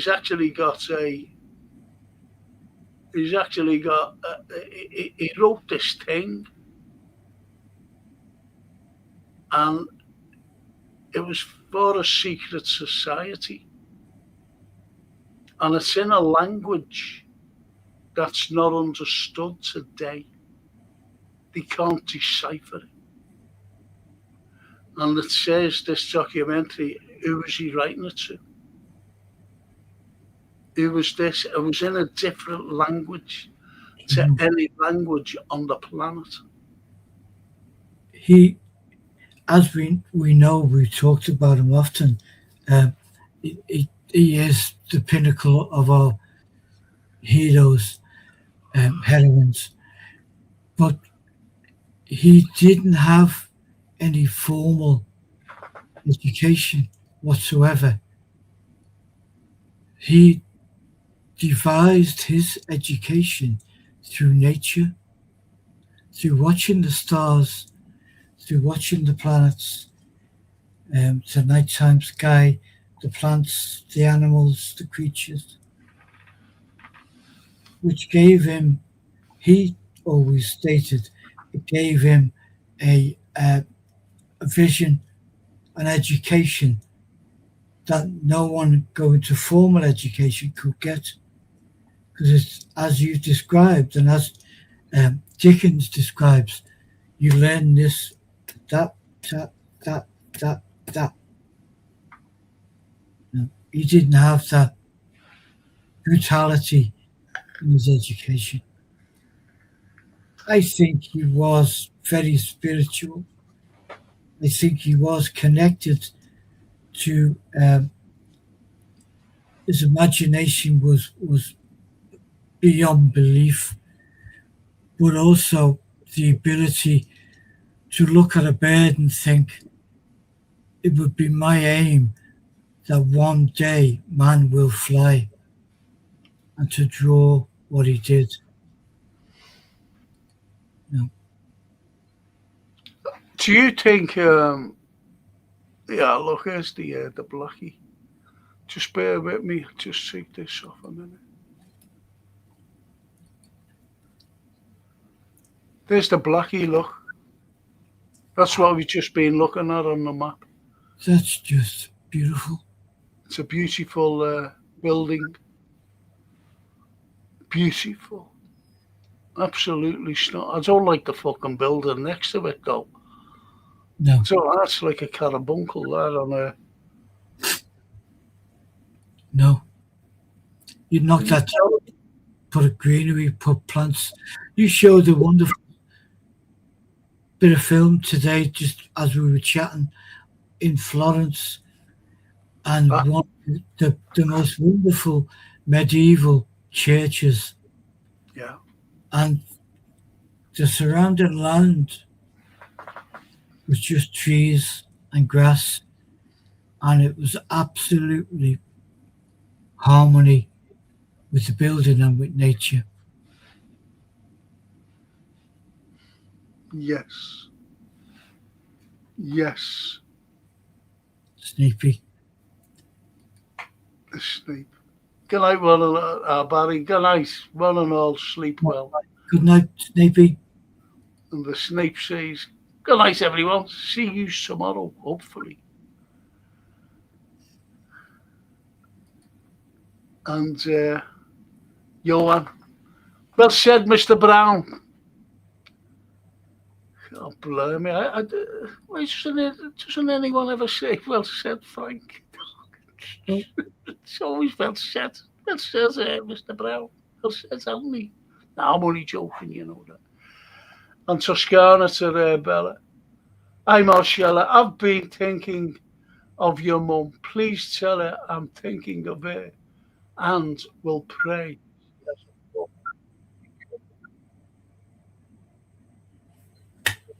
Us, ASAP. That's beautiful, lovely. Ghana, and us too. Yes. Yes, 2 more women scientists that don't get recognised. They deserve the Rosalind Franklin. Yeah, they are Rosalind Franklin, who'd be Crick and Watson to DNA by years. Also, Ada Lovelace, first computer programmer. You've got, I forget her name. Yeah. And she broke the German codes. I forget her name. You know, with Alan Turing. Yeah. And the national lady. I just forget her name. She was brilliant. And Paulie says the new building, glass, steel, post, modernist, yeah, modernist, architectural rubbish, and also nice, fantastic people. Good night, Paulie. Thank you. Like Paulie. They are all brown nose and Frank. Yeah, they're all brown nose and brown nose. Like. And there's the Blackie there, look. Yeah. After the war. Yeah. Fantastic. Well, Mr. Brown, what did you think about tonight? Well, I've got the added luxury. My head's been fired up by today. You talking about various stuff, and I've got a lot of stuff to read. But tonight, I loved it. It was nice to be with the family, so to speak, Yeah. to talk, and I thought all with Bella and Marcella and the family, and everyone else who's going through moments, you know, as we all do. And the beauty of having a chat like this, which is educational, yes, informal, yes, but also honest, is that we were allowed to share emotions, Well, which I is think, yeah, go on. single literature as well. See, literature is the main source of history, believe it or not. And people don't realise, I'm not saying chatters here, I'm just saying, you know, lots of people don't realise how involved literature is. And this is why we've got to embrace every word written by these great visionaries. This is why we've got to look at 2 certain people. You've got to look at William Blake first and foremost, from the shall we say poetic justice of what he was saying, especially in Songs of Innocence and Experience. Then Yeah. you've got to look at the great artist Leonardo da Vinci, who was an absolutely incredible visionary. Yeah. You've got to look at him. Yeah, will forever be that inspiration. And William Blake as well. And let's not forget the fact that these weren't subsidized by anyone. No, One gives them £500,000 to release a book. yep, Say, oh, William, write a new book. They did it out of their own pockets. yep. And we benefit totally from that. John Keats sold next to nothing in his lifetime in terms of, commercial. When but when we look at certain things, Anthony, you mentioned about Charles Dickens, and he had to write a story quickly, and he had to do it within 6 weeks. Think about it. Yeah, 6 weeks, and that was A Christmas Carol. Incredible. Amazing. the Then hardships. you look at Keats, and 24 years of You were dying. He'd Yeah. nursed his mother through it. He'd nursed his younger brother. brother. Yeah. He knew the likelihood is he's not. 20 years of age, his brother died, didn't he? Yeah, Oh, roots. And it's that it's a thing, and it's come into my mind a couple of times as we've been talking about different stuff. We're talking about the the, the power of war and everything, and it's a simple line, which is there are those that know the price of things with the value of nothing.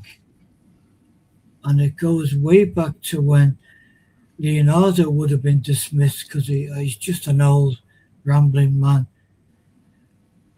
William Blake was dismissed, and John Keats, and countless others, countless others, but they produced work which is the true value of literature or art, or that's well, you say, what is art? I've always said art is a thing to please the mind. I've always said that. And when photography came about, you're an artist, you've got a paintbrush, and you do all this wonderful stuff with a paintbrush. And then you get photographers. You as a guest, a friend of ours, the Pap, David the Pap, and he was a photographer, but he did classic photography. That was it was a work of art. There's lots of photographers who give out a work of art by taking a picture. yes, It's we go like that, click. We think we've taken a great picture, but they work at that particular picture that they've taken. they will be there at 4:30 in the morning to get that photograph. Yes, and that's what people tend to, not even think about. Yeah. That they're there. It's like you, because you have to have sunlight. You can't work in a room with, shall we say, false light, which is a bulb. Yeah. So you've got to have natural light to get that perfect, whatever it is, shape, the perfect lighting on a face or whatever. Well, You see? there's Leonardo again. Leonardo's did not write a handbook for artists. In conversation like you and I now, he would say, don't start a portrait before late afternoon, early evening, because the light is still, of course, we're talking about Italy, which is a glorious light. The light is perfect. Don't do it in the bright light. Don't do it in the dark. And it makes perfect sense when you think about it. Yeah, of course. Of course. And that's why, these photographers, when they take a photograph, they want it perfect. Yeah. They want it perfect. Toscana, grazie signor Franco, Mr. Brown and chatters for an interesting evening. Buonanotte to you all. Thank you, Toscana. And Owen says, the time has flown by. Thank you for another brilliant and informative show. Thank Do you you. know, I've been thinking about this week.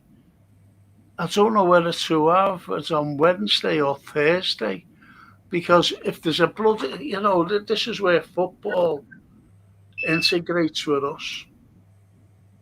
People look at football. Can I ring you about 10 o'clock now? Of course. Very important. Is that okay? Yeah. But will you be ready for either Wednesday or Thursday? I would be happy to go for Thursday, Frank, or Wednesday, whatever fits in with family life. And shall we do characters from the plays of Shakespeare? Yeah. Do you fancy that? We did talk tentatively about that a while ago, and I would love to do that, yeah. Okay, we'll do that the next one, either Wednesday or Thursday. Yeah. There's also a piece of work that I've yet to read, which I'm going to start reading tonight. So hypothetically, if we did Thursday, I'd have read it, and it's there on that. You know what it is, don't you? Yeah. What you've got to read. Yeah. Simply because I have mentioned it, and I've been waiting. I was asking the people to read it, but what we'll do, I'll wait for you to read it, and we can relay it to the people to read it. Okay. Without giving too much away. Okay. What we'll talk about. Yeah. Is that all right with you? That's brilliant, Frank. Lovely. And Johan, revolutions need art to survive. I know you're waiting for Mr. Shelmadine, but the Beatles inspired the anti-Vietnam War writers in the USA. The Beatniks. It is. Yeah. That's a cracking comment, simply because they've all been cracking comments. Simply because the Beatles. I went to see the Beatles as a 14-year-old. I never had a clue they were. And I was only with me mate. We just spoke about Keats dying when he was 24. My mate who said, come on, let's go and see the Beatles, bunked off school. Playtime, we ran off. I said, where are we going? He said, to see the Beatles. I said, who are they? And we went up to the Locarno, seen them. Couldn't hear a word, from them, because all these mad girls were screaming. And I seen the Beatles. They were my inspiration, Johan. Still are. We'll get Derek on sometime, and we'll just talk about the Beatles, their movement, what they were saying, because I reckon it caused the death of John and Yeah. Christopher, like Yeah. Frank and Anthony and everyone up the history Reds. Good night, Christopher. And cheers. Thank you, mate. And Owen says, watch the documentary about the Renaissance art. And they found that the paint was ground down finer than what can be. It's Yeah. amazing what they made the paint with, isn't it, Anthony? Just absolutely stunning. Oh, yeah, it is amazing. And there's one, I mean, this is something I will put out into our family. I am after a paint maker that makes paint from Ireland or Scotland. So I can buy a box of their paint and paint. But in England, we have one particular gentleman who matches what they did in Renaissance times, and his paints are just sensational. Um, Michael Harding, and his paints are the best. They're great. It shows it. But could you think, we'll have to finish on this, could you imagine, say, like Pompeii, Yeah, and all the morals and everything, the reds, the blues, the yellows, the browns, the blacks. yeah, Could you imagine how they did them yeah. over 2,000 years ago? Oh, it's just. I know that the grounds are there like cockroaches and things. Yeah, yeah. Stuff like that, and wow. I'll have to do some research on that. In fact, there's a couple of books out on it, but I'll dip in at some fascinating subject. You know. Just imagine if I was a slave, and for one of these painters who was doing Pompeii, and he said to me, "Go find a few cockroaches, you slave." Yeah, I was yeah. to use the F words and say, "You go cockroach." Oh, there's some particular horror stories about some paints over the years in the 1800s. Yeah. Oh, stuff. Man, I'm filling you in, but that's like you would need the light on to go to bed with that knowledge.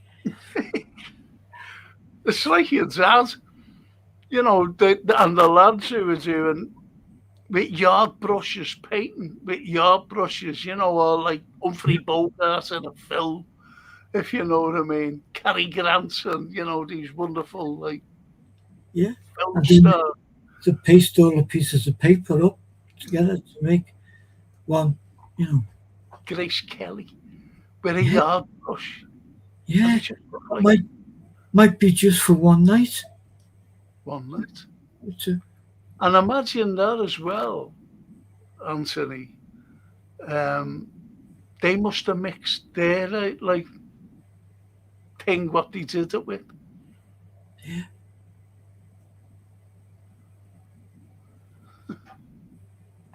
yeah. Well, like Johann said, every revolution needs art. Yeah, yeah, because, when you see battles and paintings of battles, um, they brought artists with them, just like they do today. They bring photographers to take pictures of what's going on and, footage of film, Yeah, what's going on in wars. yeah. Back then, they brought artists. Yeah. It was And this all is, like Napoleon oh, when yeah, he a battle in Italy. He had portrait artists paint a portrait of Napoleon and say, "Here, stick that in the town hall or wherever now, because Napoleon's the man." And so not quite propaganda because it's not a lie, but it certainly was promotion of highest level. Yes. Yes. And as the wonderful Johann says, Ray Oppenheimer, not anti-Semitic, but these small hats steal everything from land to patents. Of course they do. The copyright. Yeah. It's like someone tried to steal me play. I'm being honest. And you know this fella, I'm not mentioning now. I will tell you when I speak to you. Um, he tried to steal me play. And I said, it's been copyrighted. And he oh, never done it. He wanted to steal it. I know he did. And on that wonderful note, mister, I'll give you the, I'm going to make a cup of tea and I'll give you the bill. I'll let you get your half a glass of scotch grouse. And we'll only have a very small chat, Yeah. if you don't mind. Okay? No, And that's I just want to thank these wonderful people, yes. Patent Services, for sponsoring everything that we do.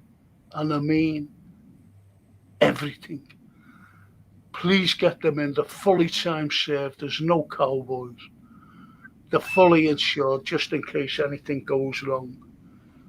And they're just first class. If you're an NHS worker, elderly, just get them in because you get special discounts. And they give you references, 5-star customer ratings. Please get them in. Don't struggle like I did and when I broke my neck. So that's just from me. That's a little bit of advice. Don't struggle. And that's wonderful. Gap Painting Services. And Anthony, we've got to thank Jason, because without Jason we wouldn't be talking here now. He sets everything up. And Yes. but they're the most important people, Anthony. Without doubt is our wonderful chat family, a beautiful family who join us on everything and send us on a journey. They always do, don't they? Yeah. Beautiful journeys sometimes. You Absolutely. know, we have a plan, don't we? Have a plan to We don't. talk about something, and someone just goes on and bang, it goes everywhere, goes everywhere. But anyway, it's been fantastic tonight. Great comments as usual. Great And comments. hopefully, I don't know, honest to God, people, I don't know whether it'll be Wednesday or Thursday, so just look out for us. Doesn't matter. And as Either one Johan, is good. yeah, and as Johan says, thank you, Frank and Mr. Brown. Shout out to Jason. Smash the likes on the way out if you haven't already. Cheers, legends. You're a legend, and everyone else on there is all It's a legends. kind. But I seriously must have pissed off a lot of people tonight because I'm getting Mr. Brown everywhere. It's like being back at school, guys. It's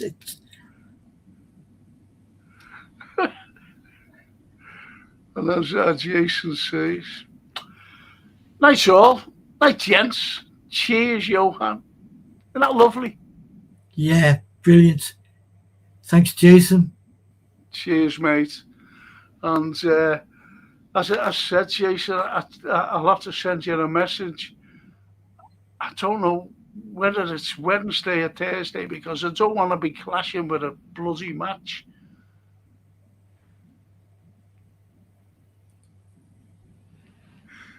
Thanks, Mr. Brown. Jason. Oh, Listen, people, thank you so much. And as I said, we'll be here on Wednesday or Thursday. I'll speak to you in about 20 minutes. Just make myself a cup of tea. Me too. I'm going to do some. I'll finish my packets of crisps.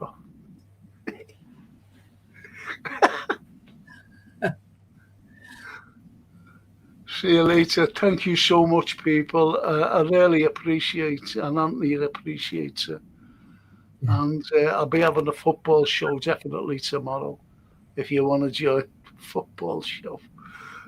So till tomorrow night, thank you. Until Wednesday or Thursday for Anthony and myself. See you then. Thank you. Thank you, Anthony.